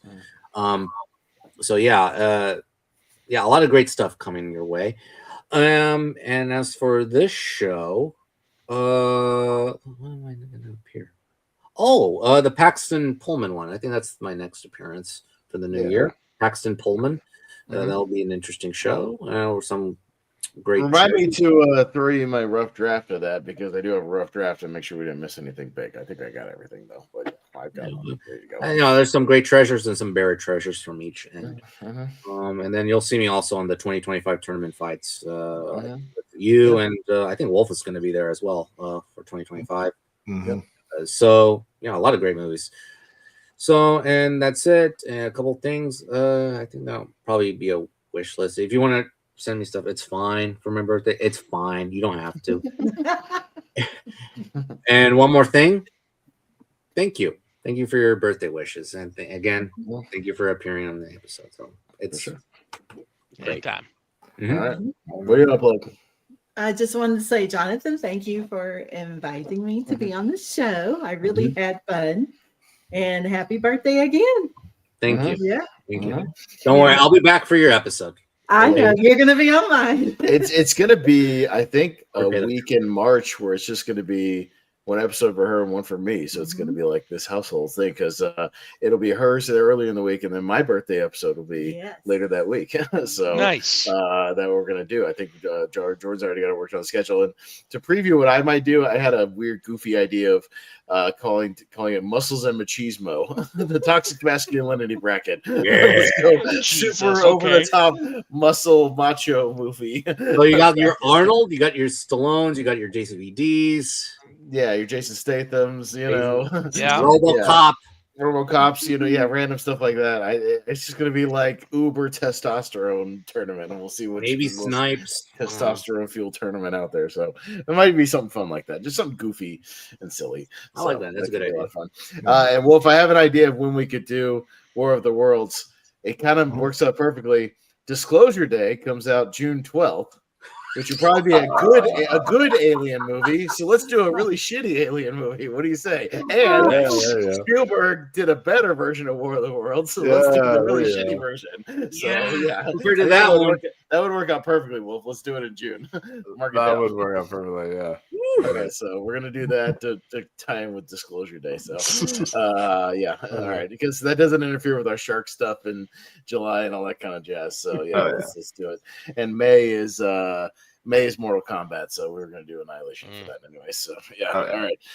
But anyways, we'll wrap it up there. I'll just throw out just what's on the channel the next week or two. I won't go too crazy. Tomorrow night or tonight, whatever it might be, wherever your time zone is.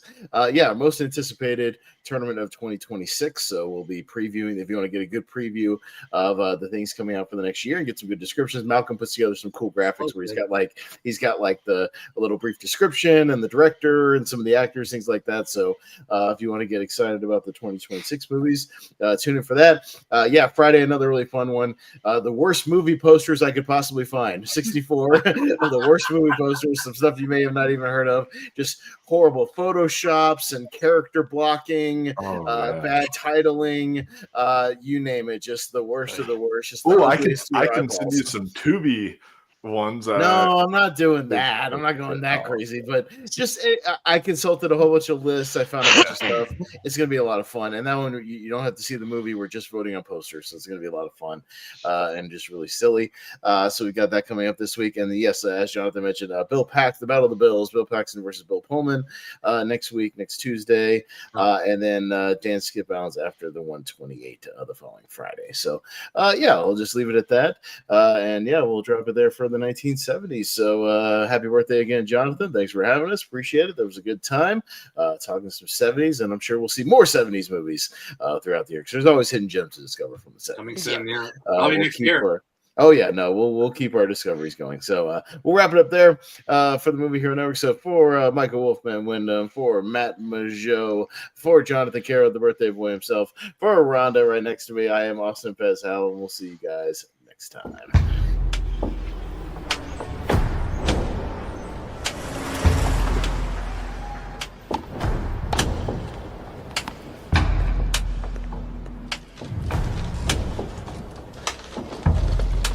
Keep talking like nothing was wrong.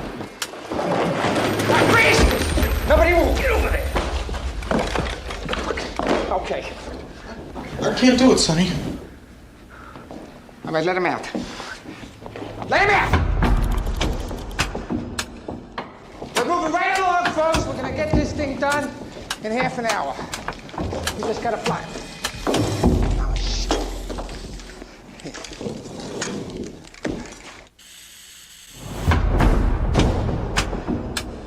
I'm a Catholic and I don't want to hurt anybody, understand?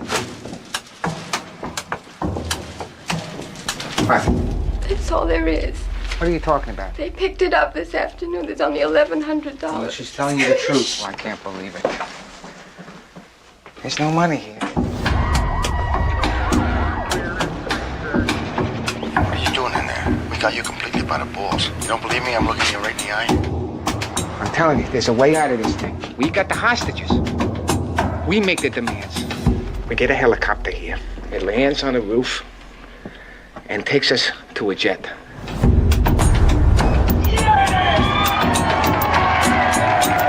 I got some people in there that are hungry. Can you get some food for them? No problem. What do you want? What I owe you for this? No, I paid for that. No, I got it.